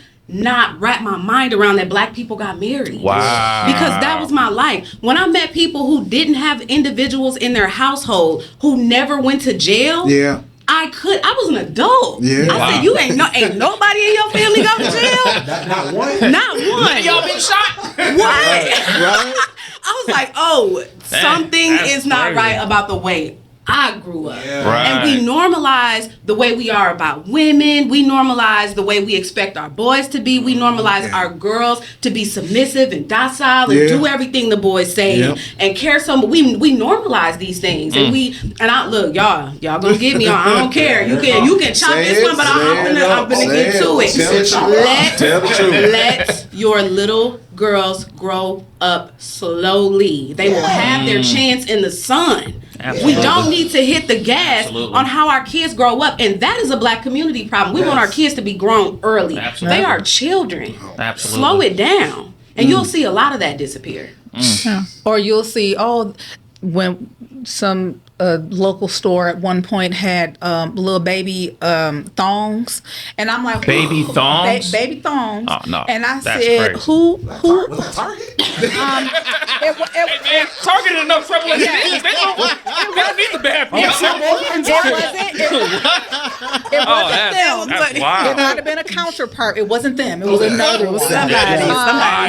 Epstein specials over here. That's there wild. was also the line of like the side chick is where it's at line or whatever. And I'm like, who said this was okay? And look who was buying it. It was us. And we're like, why do we think that this is okay? And I think earlier this week you posed a question online about like black women and hypersexuality and things like that. And I think I responded like, I think it's a time and place for everything.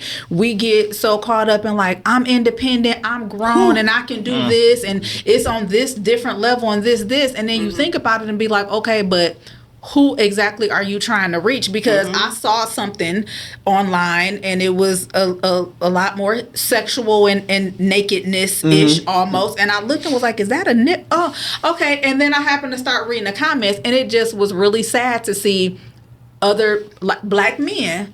Why them other hoes ain't shaking they woo-woo? And I'm like, that's what you see when you're looking at this person doing a class or doing a whatever. And yes, it's a little more adult sexualized per se, but I mean, does it necessarily have to be live or videotape for other people to see? But that's what the boys are, or men, whatever.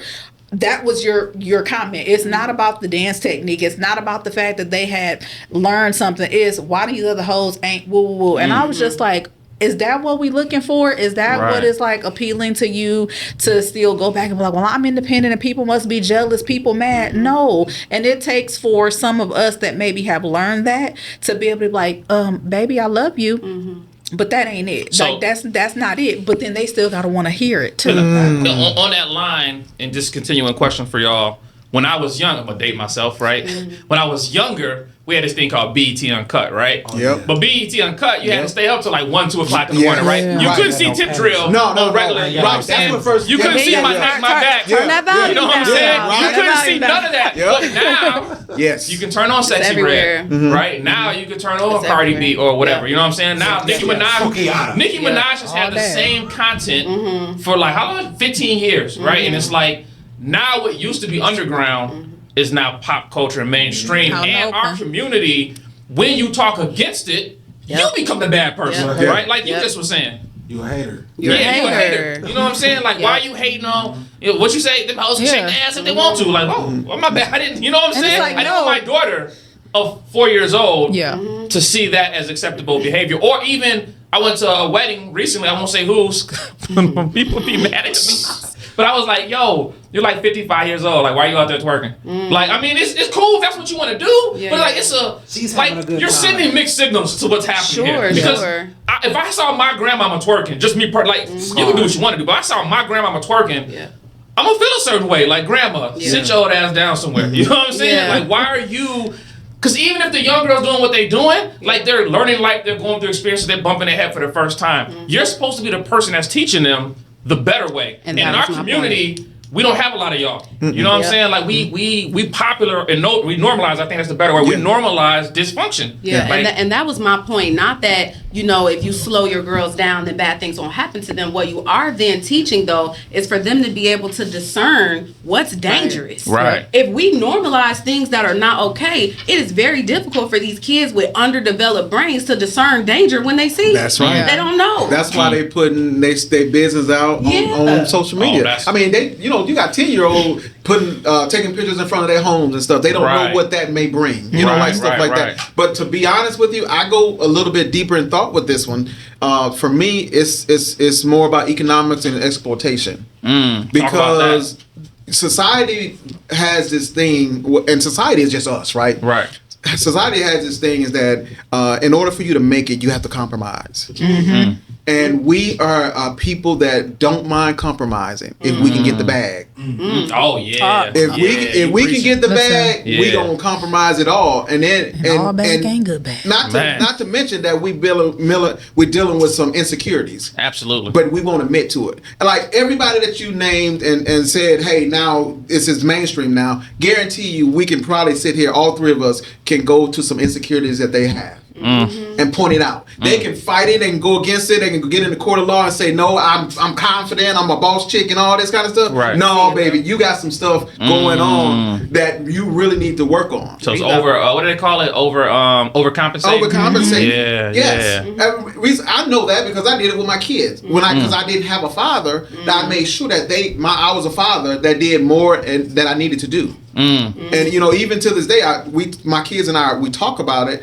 And I tell them, like, man, I really set y'all up in a way that y'all think this is the way it's supposed to be. So now every dude coming in life, they like, man, shoot, you ain't my daddy, so I don't know what you talking about. You can kick rocks. But that's okay. Yeah, that is okay. good. But also in that same tone, though, I did say that there is a standard, and this is the teaching that what you're saying. Right. I made sure that my wife we made sure that my wife was home with my girls when they was growing up. Now, we could afford to do that back then, Right. and I know a lot of parents have to work and do all these things. The mother is not always available in the home. But when they did that back in the day, that was the purpose. Is that they needed the mother to be there to nurture that daughter and present the appropriate things in life that she needed to move forward. Dad's the same way. All right. So like Chris Rock said, my number one job is keep my daughter off that boat. What? Exactly. Yeah. Number one job. So then as parents, so talk to parenting too then. Y'all talking about talk to parenting too, because not nowadays with the economy, how it is, and just everything, social media, because we live in me being an 80s baby, the world I grew up in don't even exist no more. It's a completely absolutely different not. world out there. When I was younger, you had to have game, you had to talk to girls, how you doing? You had to answer the phone. I couldn't just send a text like, you know what I'm saying, link up. You know what I'm saying? Send a text. You down the link? You know what I'm saying? Yeah. Send nudes. Like, wait, is that easy? When I was young, I had to have game. So like parenting. Parents don't know how to be parents, and then I don't want to say that. I'm not going to say it that way. I will say this. is that there comes a time where you have to parent. And there comes a time where you have to be understanding as well. And so if you find yourself always wanting to go out with your kids, you know, we just talked about that. She was talking about letting them grow up. Well, you got mamas and daddies going out. That's my dude. That's my YN, and that's your son. You're talking about, right? And your daughter, crazy. you out there. You know, like, hey, we going out, mama tonight. You know, I need an outfit. You know, I mean, like we're not guiding and parenting. We're more or less trying to be their friends. My grandmama used to tell me, soft parenting. She was like, you know what? I ain't your friend. That's what my grandma used to tell me. I'm not your friend. I ain't one of your little friends. I ain't little friend. Right? Some respect on that one. Exactly. You know, and so she made it clear, like, look, you gonna listen to me. I'm paying for the food. You got a roof over your head. All these different things. Like you gonna respect this house and me. And so I think the level of respect is like, you know, we're homegoers and homegirls, and that's not appropriate. I think that's one side of it. The other side of it that I see often, because I work with kids, so quite often I'll have the parent and the child in there with me. Sometimes I see both of them just to get different sides of the perspective. And I keep saying this word, but I promise you, it goes back to trauma. So while you might be trying to set those boundaries and make sure your child respects you, but also, what if you're parenting out of fear? That's true. I'm afraid That's true. that this thing that happened to me is going to happen to my kid again. So now I'm not understanding. That's right. Because I'm not looking at this kid as a person who has to be an adult someday. Yeah. So how do I make sure they have a healthy relationship with me or everything they need? I'm just worried about they don't have the same experience that I had. Yeah. They life, it really ain't got nothing to do with you. You're the guide. And you're not guiding properly because you're guiding out of fear. So I see that a lot. That's that generational healing. Yeah, it is. You know, you didn't heal, so guess what? Yeah. You about to give it to her. And then because it doesn't look the way it looked when you were younger, and there's a lack of self-awareness, you're blind to the fact that you're still bleeding on your child. I'm telling you. I'm telling you. Wow. I'm telling That's you. deep. You gonna answer? But yeah, I mean, and then it's also like you said, I was born 80s too. So and I grew up really mainly in a household where it was me, my younger sister, my mom, and my grandmother. So there was no men. Like my dad, you know, my dad was around, but he was married. You know, so he had a separate household and my two younger sisters.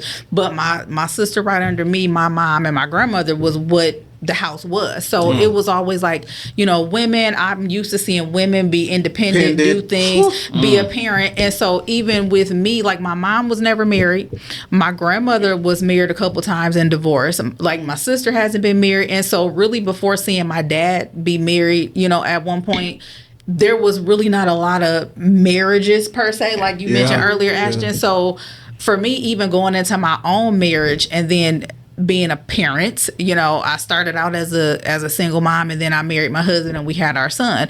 And so having that dynamic of actually having a husband there and then raising them in a way that I never necessarily saw that much was still different. And I still have to check myself sometimes, and I'll tell my husband, like, babe, we can't micromanage everything that he does because he about to be 18. You know, my oldest is going to be 22. Our oldest son is 22. Right. I'm just like, we have to kind of let them see and learn some stuff.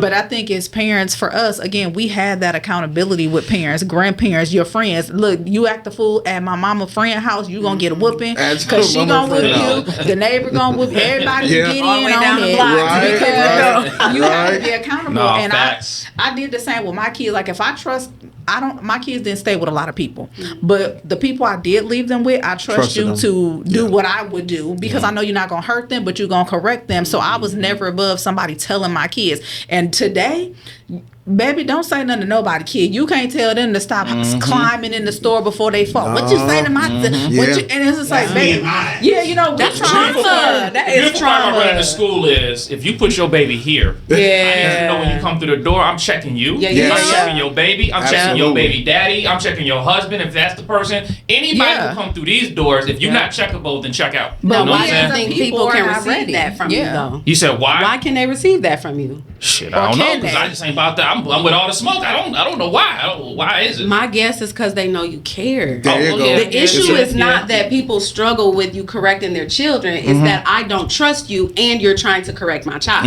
What's your motive? What's your motive? Yeah. So Gotcha. now insert trauma again. If I don't trust anybody because I'm so unhealed, you can't even look at my child wrong. That's right, right. right. Now that's Because dope. of what That's happened to me. Because of Yes. what happened to Yes. me.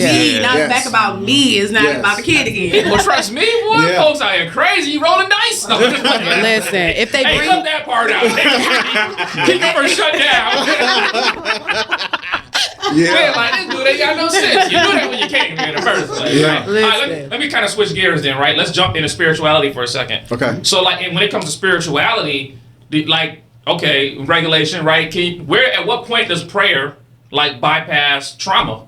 Or, like, how does that work? Because some people want to pray away all their answers. They like, well, what if I just pray about it? You know what I'm saying? Let's go there. We here. Let's go there. Let's go there. All right. So here's the deal with this. Right. So I'm a minister, right? Okay. Oh, that's even better. Yeah, right. Preach, minister. And I like, and the thing about it is I'm honest, no matter what. You know, being a minister and then also being a person of mental health is that I just have to be honest with you. Okay. And I've been on this kick for probably the betterment of 7-8 years of getting the church to understand that these things work simultaneously. Yeah, absolutely. There's no separation between spirituality and mental health. Yeah. You know, it all works hand in hand. And I will say, because I have to give credit where credit's due, we do have some pastor leaderships here in Rockford that have really accepted the roles of mental health and how it affects our people. And so that's the educational piece, is that the more we educate them about the significance of mental health and how it affects their parishioners when they're in service, they can't focus. And they're going through this and they're going through that. They're thinking about what's about to happen after they leave church. All these different things. They're understanding that I may not be getting to them. And me saying just pray about it may not be enough. Right. And so I have to know how to help them, help me help them. And so what that do is we partner with them and like, hey, let's talk about this. How is your church being affected by mental health? Oh, my church ain't being. Okay, let me run this down. You see Sister Joanne over there acting like this and doing this and doing that. That's mental health. You see Mother so and so over here, she's doing this. You see your preacher in the pulpit with you that's acting like this. Oh, he's having erratic behavior right now. So this, you want to tell me again that mental health is not in your church? So it's like a understanding. We're not trying to stop. Real life reality check. Yeah, and see, because they have been raised in a time where all they was taught was pray about it. Right. And they never let that go. And those are traditional values, but that's not biblical. Yeah, there you And go. so at the end of the day, you know, we talk about we are a biblical Bible teaching church. Well, biblically speaking, most of the people in the Bible had some issues. Yeah. Right. They struggled with some stuff. You know, you had Jonah, he tried to commit suicide. Like there are things that are happening biblically that are also transitioning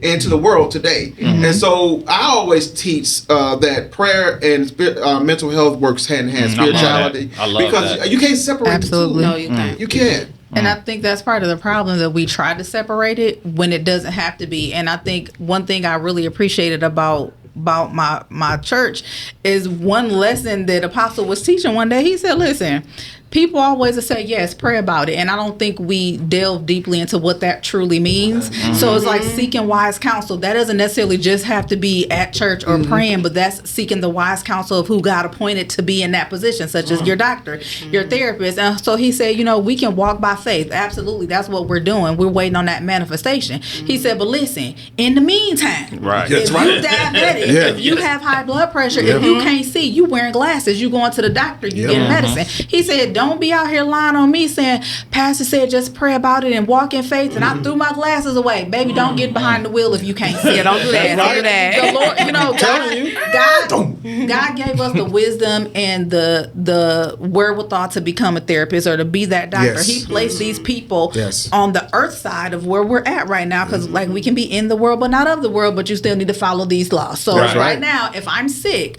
he placed the doctor here to help me with that. Now I'm gonna still be praying and I'm gonna walk in There you faith that go. I'm healed, but I'm gonna take that this asthma pump that I got in my I'm gonna use that when I need it. You're not gonna catch me dying talking about, well, I was just believing he was gonna on him. I do, but he put this here for a reason. So I am truly believe I'm a Christian. I'm gonna pray about it, and when I feel like I can't do nothing else, I'm going to pray. But in the same time, I'm over here trying to self-regulate myself in the moment. Like, okay, Lord, I know this person is not responding the way that I would like them to, but what have you taught me? Okay, take a deep breath. Let me take a moment. Let me self-regulate. Let me do some grounding exercises. Like, you can still do all of that on top of still praying. Seeking counsel through your pastor. No separation. Seeking counsel through your through your therapist, who potentially could be a pastor.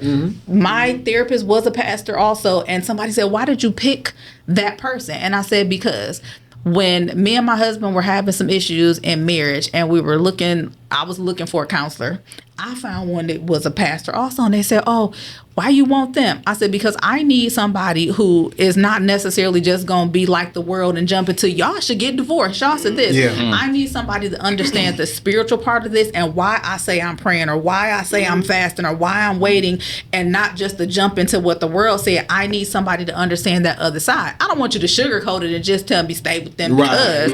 But it goes hand in hand with my mental health, his mental health, what we living in right now, but that spiritual realm of, okay, what am I really fighting for? Am I fighting, for my husband? Am I fighting against a principality? Like, it's not just him, it's other things at play. Everybody else might not believe that, but I'm gonna pray about it, but I'm also gonna do what God left here for us.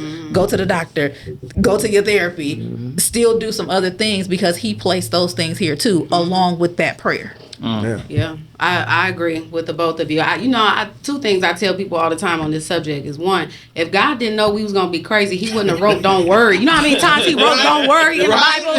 Very few things have been repeated as much as "Don't worry." That's anxiety. Exactly. So that's the first thing. But the second thing is, wait until you find out that neuroscience proves the Bible right. Every single aspect of it can be proven in science. And not only that, most of your world religions, when you put them together, they prove each other right.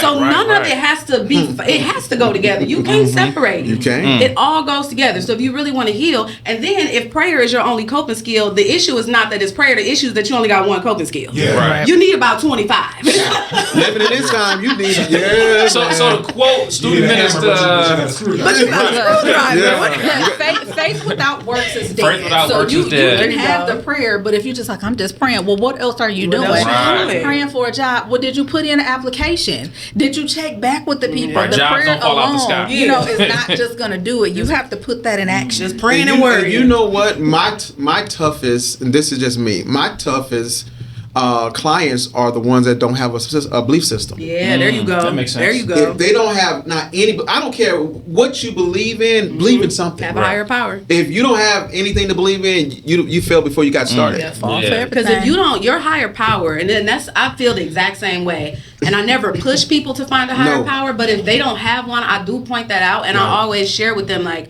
the purpose of a higher power, one, is to have something outside of you that guides your morality, that you can put the pressure onto, on things that you can't control. So if you don't have that, you're your own moral guide, and you are holding all the pressure on things you can't control. That's got to be a tough life. It is. Definitely. It's real Go tough. hug a tree. Nature can be your higher power. Yeah. We might get flack for this a little bit, but in the history of the 5%, the founder was like, "Oh, I'm God." And not that that's not biblical. If you realize you're not the big guy, right? It's biblical, but if you think you're the big guy, and I want to say he ended up getting shot, but it's one of those things like, but if you God, go ahead and catch this bullet. You know what I'm saying? And if you don't, I mean, you know what I'm saying? But context matters a lot. You know what I'm saying? You didn't have GPT back then. It's like, hey, what does this mean? You need to run that through. So I'm gonna ask maybe one or two more questions. So we get close on time, and I won't hold y'all, but I will, because this is good. This is really good, right? So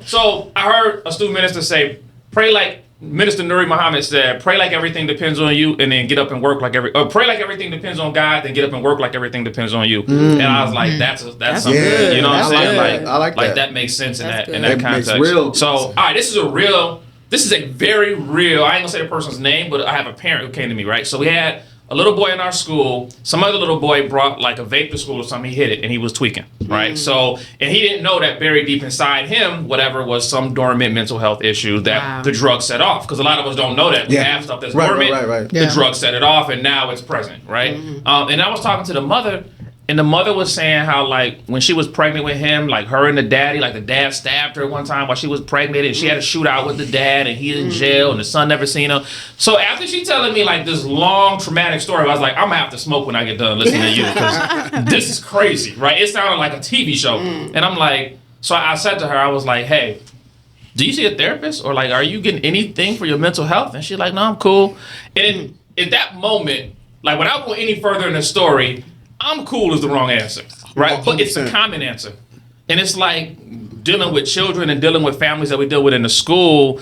Like, how do you deal with that type of situation? Because, like, this woman, I talked to her for like an hour afterwards, just trying to convince her, like, listen, I'll call somebody. I'll pay for it to get you started, right? And it's like, how do you get somebody that thinks that, like, that we do a lot of self-medicating, right? We smoke, we drink, we sex addicts, we TV eat out, we lazy, we eat food, comfort food, right? How do we get our people to see that, like, the flip side of what we believed in the community? Because all this time we believe therapy is like a white people thing, or we believe, like, if we come to therapy, that person got dirt on me. Like, you know what I'm saying? Like, how do we get our people to see the value of what it is that y'all do? Because I think if more of us can see the value, when we value it more, you'll pay for what you value, and you'll get involved in that process. So, like, in dealing with that parent situation, and, like, in real life, how do we get our people to value this? Well, there's something that's happening in our community, and it's a real cool thing. A lot of schools, like your guys' and organizations, are building mental health information into the program. Not that you need the clinical piece, that's great, but it's not realistic to have somebody clinical on your staff at every single organization. Right. But what you can do is integrate mental health information into it the same way you do entrepreneurship, and it's the same. Gotcha. So if you're learning something new about mental health and emotional regulation every day, and now you got homework, you gotta go talk to your mama about it too. This is planting seeds, because you can't get anybody to see anything. All you can keep doing is just, hey, here's this thing. Right. Here's this thing. I think it's having conversations with people. Like, even on my job now, I'm talking to people and they're like, oh my God. And then I'll kind of slip in, like, well, you know, I'm also a therapist. So, and they're like, wait, you're a therapist? Like, my idea of what therapy was A, B, C, and D, and talking to you is so much different. Like, can you be my therapist? No, that's a conflict of interest. However, I think people they think of therapy in so many different things that because they've never really been, they don't know. They're just going by what they heard, think, seen, or just like, oh, that's typical. And then you actually get to talking to her. So you'd be like, when I first went to my internship, my boss, I saw her the first time I met her. She had like this dress on, and, you know, her hair was all done up. And as we went through like the mini interview process, she started like kicking off her shoes. She pulled her hair down, and I'm looking like, what's wrong with this lady? And she sits on the floor. And I'm looking like, what are you doing? And she was just like, I got to be comfortable. And so in watching her and shadowing her, she started talking, and she cussed in a session. And I said, wait, it's a cussing counselor? Like, what happened? But it wasn't that. It was just the realness of, like, you don't, I always say from then on, I don't never want to be the clipboard therapist. Like, I've sat on the floor with kids. I've taken kids to the park across the street. We walk around the block. We just talk about any and everything. And then you slip another stuff in, and they kind of like, this is different. Like, I didn't think you could talk to me like that. Or I tell a kid, if I was your grandpa, when you rolled up on me like that, I'd have punched you in your throat. And the little boy said, now this 14 years old, standing about 6 foot, and he looked at me and said, you can't say that, you're a counselor. I said, but I'm somebody's mama. Yes. I'm somebody's wife. Right. I said, and then I'm a counselor, and I'm here with you. So if I don't tell you the truth, what you gonna think of me? And he was just like, so what you saying is, and just being open and honest, and not having okay, well, how does that make you feel today? I'm like, you was mad as hell. Well, you was pissed off when that happened. And they're like, you can say that, I can say that. Yeah, you say what you feel. And I think just being real and letting people see that we just regular people too. Yeah. And I'm not trying to corner you. I'm not trying to diagnose you per se. I'm not trying to sit with this clipboard and get all your stuff, but just having that organic conversation. So you talking to that parent or being like, yo, I got this friend I just want you to meet. And they might talk for a minute and be like, wait, you a therapist? Like, maybe I will talk to you. And it's just that organic introducing people and just let them see that it doesn't have to be what you thought it was. I think it's all about education. I mean, we've talked about it the whole entire time. It's all about education. I think the beauty of it, though, is that we're just normal people. We're just normal people. The ones you see in the grocery store, you see around. And just what she said is like, I can sit here with you on the floor and do whatever. I'm not... These ain't my church clothes. I can do whatever I need to do in these clothes. Like I'm going to I want to relate to people more than anything. That's why I ingratiate myself into the community all the time. Like I'm constantly in the community because I want people to see that I'm not just going to be sitting in my office. I tell my clinicians, get out of the office. You know, do more in the community as possible. One of the things my wife used to tell me when we got together is that her mother wasn't in church. And she said, only way my mom got in church is because the bus used to come by and pick me and my brother up. And I remember that bus coming by too, because I used to get on it myself. But I say that to say is you guys are in a unique situation is that you deal with these babies every day and they take the information back.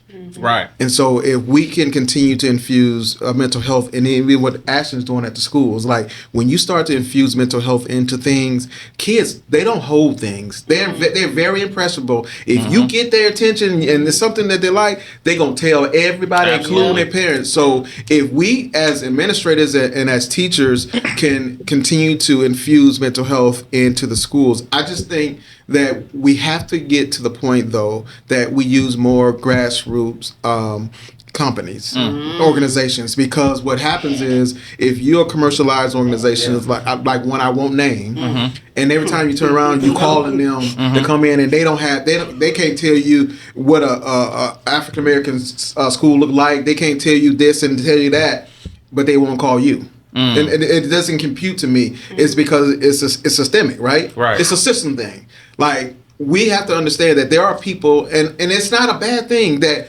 because we've lived those lives and because we understand those lives, that's not a bad thing to say, hey, you know, let me go call Ashton because I think she'll be good to come in and speak to my students about this. She can do this and do that. That should not be a problem, but it has been because they want you to be a certain way and fit into a certain mold. That's the only way they'll have you. It would almost be like DC, your city. It would be like your city had $89 million to spend on mental health, and not a single black organization got a dollar. So you had to turn around and sue their ass. Well, it would be like having a lawsuit in litigation right now because black mental health don't matter to your city. Well, I didn't.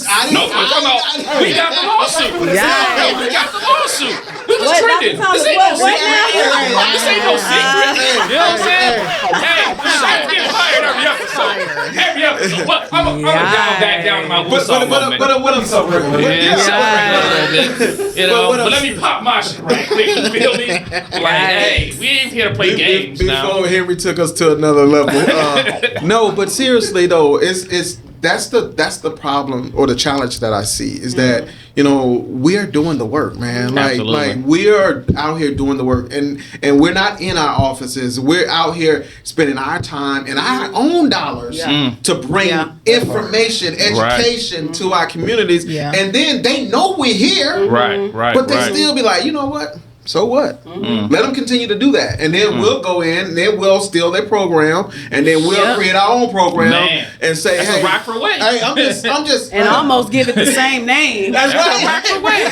But that's what I'm saying. It would be like teaching entrepreneurship in your school, and then the high school Auburn coming with an entrepreneurship program, and then coming to ask you, "Yo, how can we run this program differently?" And you're like, "Well, you just came. Your chief of schools just came and met with us, and then asked us all these questions." I just open up a whole thing. It would be like that. You know what I'm saying? I'm sorry. It would be like, it's almost like you create a program to catch them in high school and teach them how to be mental health advocates and social workers, and then you reach out and you ask for the support and you don't get it, and then suddenly, 3 years later, there's a social work opportunities track. And then I'm just people saying. are texting you about it, thinking that There's you have so many something to do coincidences. with Or it. you started And you to- don't? Oh, see, I'm okay.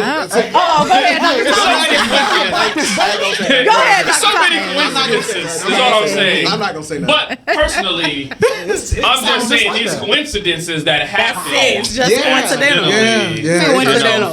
I shift, but I'm just saying, like, Hypothetically. we didn't discuss it, but it could be on another episode. But there is there is a whole other external factor to black mental health not being pushed the same way. It's not, because as a people, I've never met a brother that's so dope that was like, yo, I always dreamed about being a dope dealer because this is what I want to do. It's kind of like circumstances, situations, you didn't learn the right things, but there was resources there that could have been streamlined your way to keep you out of that track.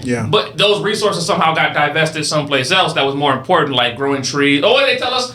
We wanted to put up a sensory playground that when children came in, this slide is different than the regular slide. This slide activates the senses, and so you gotta, Anyway, I'm gonna ask another question before I go out. Yeah, but it's way out. Nobody's ever gonna, you know what I'm saying? We're gonna give $2 million to horses because horses are great. You know what I'm saying? Because in Concord, all the children love riding the horses that gallop around. And in Fairgrounds, and in Black Hawk, and in Jane Addams when it was there. They loved the galloping horses that roll. Anyway. Without staying there, but to a point that you made, that is why what we do is important, but not just us, you guys as well, because you're the advocates in a different space. Yes. That's why that's important, because that disconnect between what we need and what we're actually getting is growing. It's not getting smaller. Absolutely. I was in a space, I won't name the organizations, but we were all at a table.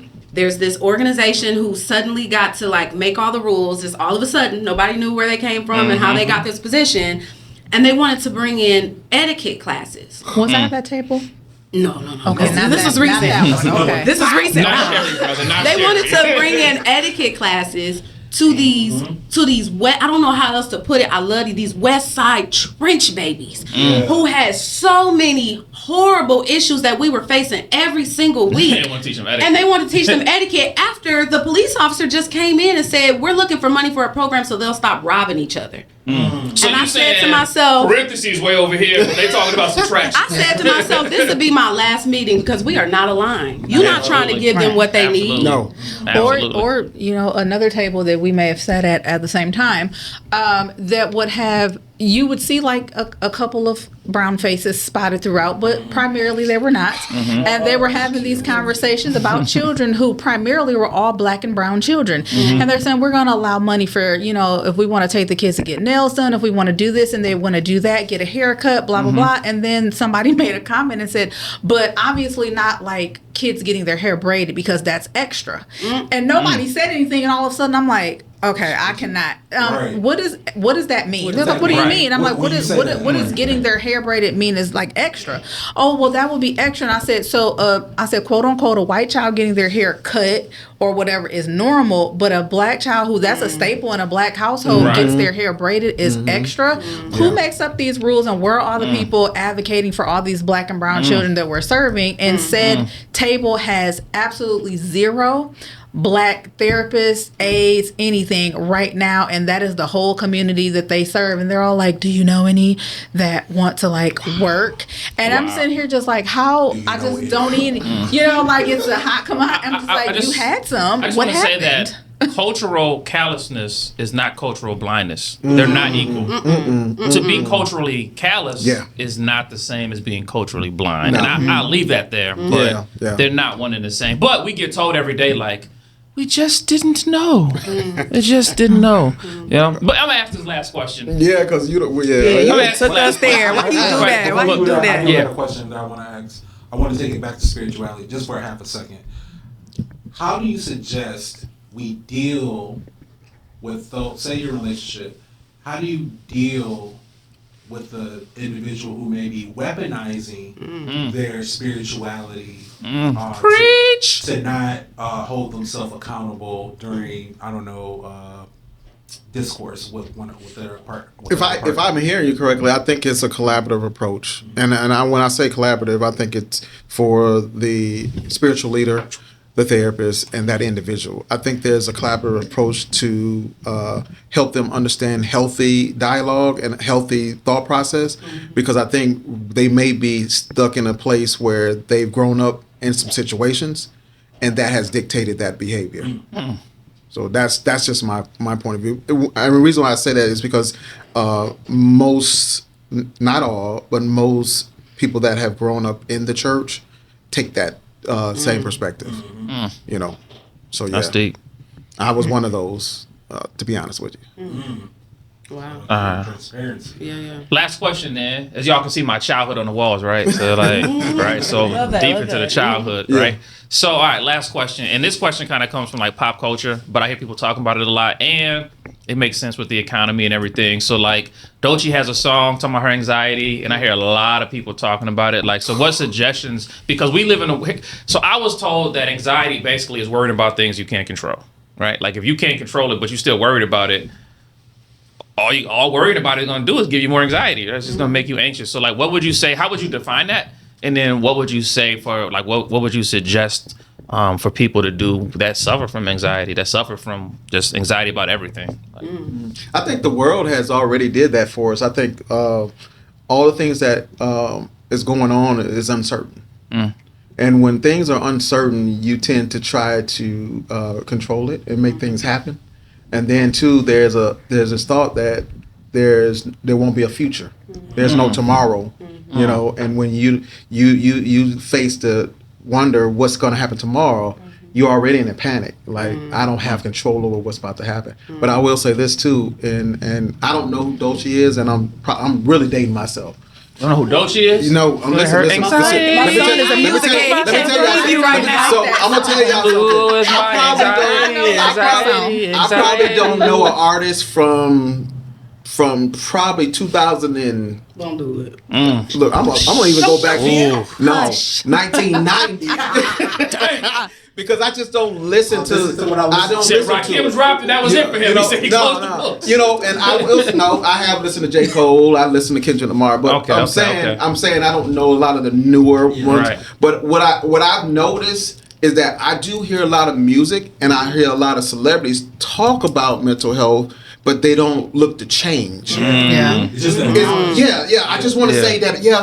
I suffer from ADHD. Okay, what are you doing? You know, oh, I have anxiety. Okay, what are you doing? You know, that's the problem I have with it. It's like you can talk about it, you can say all these things, but what are you truly doing with it? Right. And I'm gonna say this, and Tamar, if you hear me, I'm talking about you. Dang. Listen, I'm saying this to say this. This We is don't what want I'm to get saying. sued, y'all. This is what I'm saying. Is I recently seen where Tamar talked about all this therapy she was getting and all this help she's getting, but I don't see any behavior change. No evidence. I don't. Gucci Man have behavior you talk change. about it. You talk about it. You say all these good things. You even try to use the terminology, but I don't see any change. The Like, false flag. that's my the thing. external regulation, That's not the my internal. problem. So I digress. That's my problem. Okay, that song it kind of irritates me a little bit. Does it? And when I heard it and I see it irritates me because people have these platforms to influence others, right? And especially these kids. So you got little kids running around, it's my anxiety, and I'm like, you for one, do you even know what that means? Right. For two, I'm a true believer speaking stuff out and into existence. Why you're not talking about how to combat that anxiety or how to get help for it, but you're just singing it and they think it's cool. Yes. Talking about this my anxiety and they don't even know. Singing drug songs. Yeah, like they cool. don't even know what they speaking over themselves about my anxiety, and then you try to approach a kid about something or try to help them. And, well, that's just my ADHD. Oh, well, I'm just stupid. I'm like, please stop saying that. Like, let's think, That's deep. talk different and think different. And when you have this platform where we're reaching so many people, and even I had to think about it because I forget another song that says something about what was it? It wasn't. I ain't gonna say her name, but Demon Time and stuff like that. It's some stuff I just don't. Look, I don't care. Like, Demon Time can be a lot of things. and it could be, but it's just that it's the connotation. It's the what are we saying? And Right. you listen to some of the songs we used to listen to, and you'd be like, we used the red light spec. Wait a minute. It took a minute for you to catch on. You know, but now It was it's more just creative like, what? It was creative. expression than just straight raw, sexy red. Like That's what I'm my saying. butthole pink or so. What did you say? My butthole brown. Hey, I'm just saying. Hey, I didn't write the song. Yeah. You know what I'm saying? But that's what I'm saying. That's- And that's- this is in the daytime. How do you That's on the radio. how In do the you daytime. promote Yeah. mental health on one end and then you talking about I smoked this and I drank this and I did How this does and it I go did together? that. Like, I don't get that. Or it's the same as like going and getting an award and be like, your song is about, you done did 5,000 drive-bys in your elbow. And you're like, Thank oh, God. thank God for giving me the inspiration. No, like, for real. You shout out for daycare in your song. That's what I'm God talking don't about. support that. I don't think God was looking down on you, please, with the daycare you shot up. Right, I don't think. exactly, man. Yeah, So, yeah. but that's my thing. Yeah. I think people just like to hear themselves say stuff like that. And I'm woke to the mental health movement and stuff like that. And you just talking about you're not getting healed. Right. You're not trying to get healed. You're not trying to help people heal. Right. Like, what directions are you giving? If you want to do something, put the national suicide line on your album. Right. Do something productive. For real. Yeah, that was a great point though about the song because the children. I'm just thinking how hip hop affected me as a child. I heard Gin and Juice, and I was like, maybe I should try Gin and Juice. You know what I'm saying? Right. You I look want at to be Gin rolling and down the Juice. street. Smoking Endo, sipping on Gin and Juice And with then my you mind. see Oh, my money. In the video. I couldn't even drive. I was in like 7th grade. I'm on my bike. And I think what we're describing, like it's funny when we talk about gin and juice, but when you think about the overexposure of information to our kids now, and the depth and how much they're exposed to on I read this statistic a couple years ago. These kids now, the amount of information they're exposed to in one day is equivalent to what somebody my age was exposed to in a week, and equivalent to what my parents was exposed to in a month. In one day. So that's anxiety producing in and of itself. So you have to assume that a lot of the information that they're getting is just too much information for them to regulate themselves. That's one. And it's not helpful information. And then is it even helpful? So- how does it apply to them? Okay, I know I said But it last goes back to question, economic- but like, Go ahead. I know I said last question, but I seen a short that said what you said. It was like because the children scrolled. It was talking about how much information you can learn about a shark, then a volcano, then Mars, then like some celebrity scandal that you could like. So In what you're 30 saying? seconds. Yeah, that's why I was going to ask you about that. Like because. When you're on TikTok, shorts, whatever, you just take information, and then the dopamine is like new information. So how is that affecting With us? no time to process. Yes, and the economic part of this is that these platforms are getting paid off of exploiting that because the algorithms do not change. Right. If this is going on, this is why we have trends the way we have them. If the algorithm says, okay, we've had a sexualized video that a lot of people watch, right? Okay, now they went viral. Now it's stuck in the algorithm. Now everything that's pertaining to that type of information is going to pop up. We don't see nothing about no sharks and the national parks, and we're not going to see that. It's going to follow the trend. Exactly. And so that's how these companies get this money off of exploiting young people that are looking at and listening to certain things, and they just keep running it through. And that goes to the dopamine. Now, I'm going to be honest with you. That's something more deadlier than anything that we deal with. It is. Because they don't understand the context. No. They don't understand really even what they're putting into themselves. And when they start behaviors different, things are different. And you're like, where did you get this from? Listen to what they're listening to. Look at what they're seeing in a short amount of time with no explanation, no guidance, no nothing. And then and so there's that, and then the second piece to that part of the Doechii song, and then to your, I'm gonna answer your original question. I don't even know if it's a girl or boy, but go ahead. I'm gonna answer your original question. So there's the overexposure of information, but then also as a society, when we start going to look for something in the daytime with a flashlight, you're gonna see it more. So where are we now? Mental health. That's Absolutely. So now we're looking for it everywhere all the time. Now and then we're overexposed to the information. And now you don't have time to process it. We're the real life stuff that's going on that you can see and touch and can relate to, and we don't have the coping skills. Nope. So as a therapist, I can, as soon as somebody starts to talk about something, I can hear the anxiety in their thought process. Oh my God. You have to be able to know when your thoughts are rooted in anxiety. Cute little things like, oh, I'm an overthinker. No. There is no such thing. That is a symptom of stress. Your nervous system is dysregulated. That's not real. You know, I got anger issues, and it's just like, that's not real. So Overthinking is not basically real. a pre-built excuse for... There you go. This is who I am. behavior There you go. should be wanting to change, but you're not. Because we're comfortable with it. because it is scary to regulate That's yourself because right. you have to sit with yourself.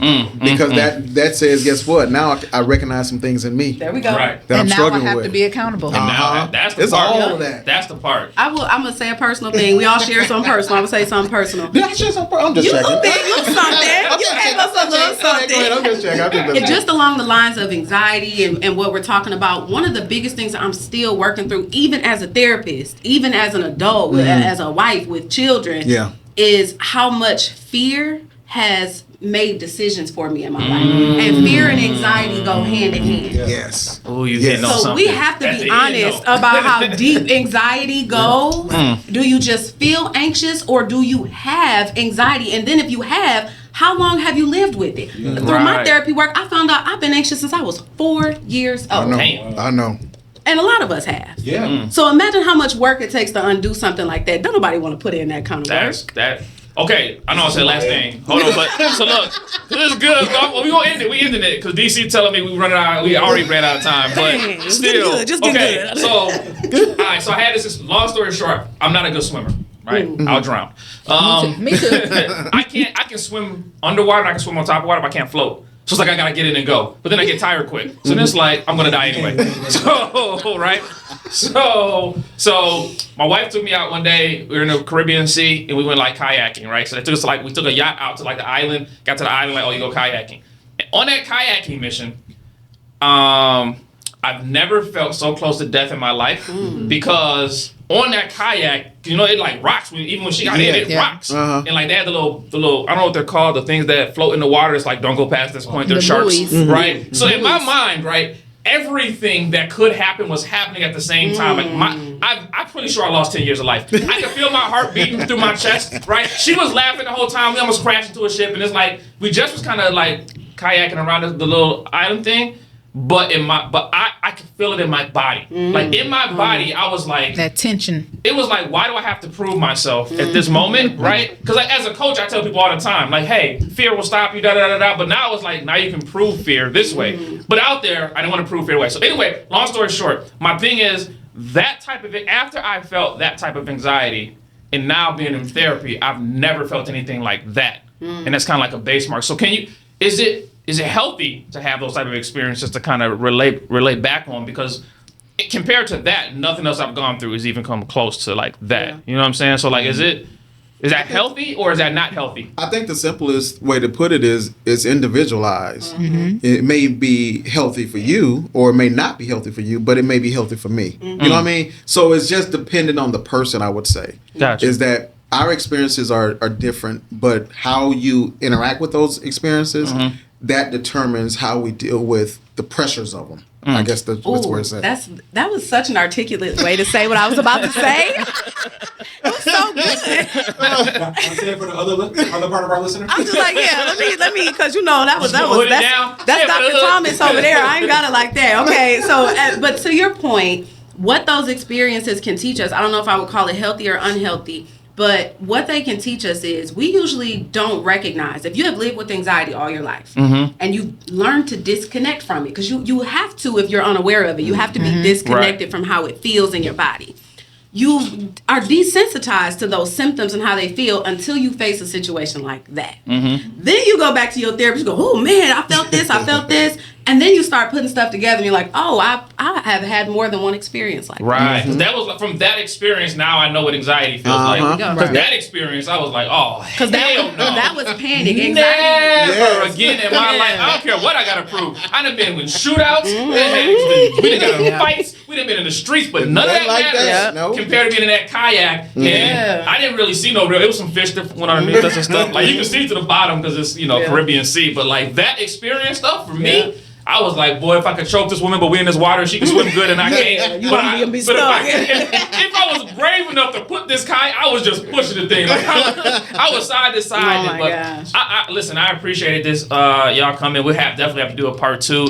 After the episode is over, I'll tell y'all the special thing we got for y'all and all the different type of stuff we got lined up. But I appreciate y'all so much for this episode. I think of all the episodes that we've done so far, this is the most educational. Yeah, this is the most intellectual. This is the most intellectual. Yeah, we definitely didn't have no. I won't say that, but this has been the best episode we've put out. So I appreciate y'all so much. Definitely we'll get y'all back for a part 2 if y'all are willing. And man, do y'all want to leave us with any last words before we get out of here? Yeah, we got to. We got to give us some last words. Tell people where they can find you on social media. Any businesses you got. We got to promote y'all and let our people know how to get in contact with you. So please promote whatever you have to promote and let people know how they can find you. Well, you can follow me on TikTok and YouTube at Ash Unlock. That's a play on my name. Can y'all spell it for folks? Okay, Ash, Yeah. ASH, Unlock, UNLOCKED. All things mental health and wellness. That's where I just get to pop my stuff and give my perspective on the work that I do. Citied, CITIED, Citied Foundation. You Google that, you'll find me. That's where I do the business side of things. That's where you can find me in terms of if you're looking for services. So yeah, I'm out here. Google me, you'll find me. Hey, I like it. Well, since I am currently working for a state agency, I am not going to tell people how to get in contact with me. There are enough people to probably, don't like me like that, Right. You got some ops out there, what you saying? We'll talk about that on the next episode. And so I will keep mine a little private until we create a new avenue that is strictly business-ish. But, hopefully you will see me again soon. Like I said, I'm working now, but I plan to dive fully back into therapy sooner than later. I've had a couple different things come up, and I'm like, Lord, is this your way of telling me to get back into that we it? need you. And Yes, so, we do. and Yeah, so we need them all, I'll be man. talking. I've had conversations with these two over the years, so we'll see what progresses for the rest of this Absolutely. year. But I'm love it. excited. I And love thank it. you for having me. Absolutely. First, man, I appreciate you doing this because, again, bringing more awareness to our community and for us to just be ourselves on the platform. That's dope. And just talk about it. But so you can find me at Mentality Unchained on all platforms. That's everywhere. And then also stateofthemindinstitute.com. It's my nonprofit. So you can hit me up on any one of those and get in contact with me. We have I want to plug this, we have a mental health Met Gala that we're going to be giving. Ooh. Yeah, April 25th, the Rockford Public Library, the Terrace. Okay. We're having to support the things that we're doing in the community. We continue our advocate class. We also are educating, and we want to launch our scholarship program for young men, young brown and black men that's going into the field of mental health. We want to start doing that because we have a shortage of black males, men of color into the field. So we want to start encouraging them to do that. And also we're going to start creating these mental health incubators around the city. That's dope. Where we're That's dope. gonna educate people, and they're not gonna do real therapy, but we train our advocates to know the basics. I love that. And so by them knowing the basic, they can teach others the basic as well. Gotcha. So we're not creating therapists, we're creating advocates because we have a community that needs to advocate for themselves. And I hope I can probably speak for them as well. Is I want people that come in that's ready to work. Yes, sir. If you need therapy, I want you to be ready to do that. And so if we got advocates out there that are teaching them the basics, educating them on that, then they can come in and we can actually get to work instead of us trying to console before we get to work. Gotcha. That's so Good dope. stuff. Good stuff. Hey, they say that you shouldn't meet your heroes, but we got 3 of ours on the show. They're absolutely some of the dopest people. I love what y'all do, the mission. And if we can get y'all back, we definitely got to have another one because we got about 1,000 more questions we didn't get to. But we appreciate y'all so much for being on the show and rocking with us. DC, man, it's Hustle and Humor podcast, man. Grind hard, laugh hard. Get us out of here, man. Yeah, man, don't try to forget to laugh, man. Hey, if you guys are interested, Ashton Lockhart will be at this year's Yo Black People Conference. Hey, All turn right, up. all right. Turn up. Where should we be talking about, I don't know, rest and roots and restoration. All right. Okay. Free to our community. We'll have the link in the description. You can go ahead and register for free. Still looking for more. We have a few more sponsorship spots available, along with vendor spots available as well. Come on out to the Yo Black People Conference. This is a place that is designed for us, by us, so that we can actually work on the issues that we have and also put our own plans into place so that we can have a bigger and brighter future. Drop that daytime and low. Yes, February 28th from 11 to 5 p.m. right here at the Kiefer's Business Oasis, 103 West State Street on the corner of West State and Wyman. Please ring the doorbell. We'll let you in and come on in and be ready to work. Let's get it. Hustle and Humor Podcast, y'all. We out. All right. Don't y'all forget to laugh. Peace. That was